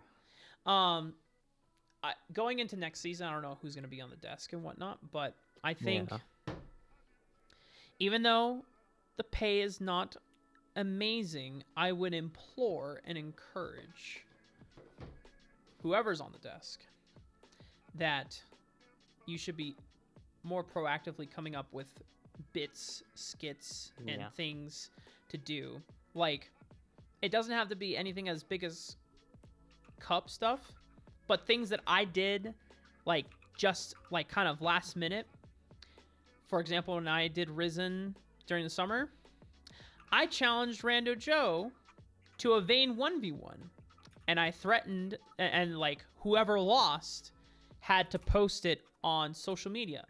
So that's, that's like a pre-show, and it had nothing to do with the cast, but it was something entertaining to do while people were still filing in. I also challenged Josh to a Mundo Dodgeball 1v1 match before a big league match back in the summer. And whoever lost had to wear, like, a funny costume on camera, on cast. I lost, so I put on a stormtrooper helmet. And casting with that thing was awful. So but yeah. So anyway, just you can go more clown than that with a costume, buddy. Well, I actually had a really long blonde hair wig, but I can't find it, or I couldn't find it. So I just went with the stormtrooper helmet. Yeah. Very convenient you can't find it. Normally normally I keep it in this wardrobe here, but except this one time where you needed it on air. Huh? I know, it's kind of weird. No, seriously though, I legit couldn't find it. It sucked because I was ready to, like, embrace the memery of it. However, unfortunately, it did not pan out to be. But let's go raid.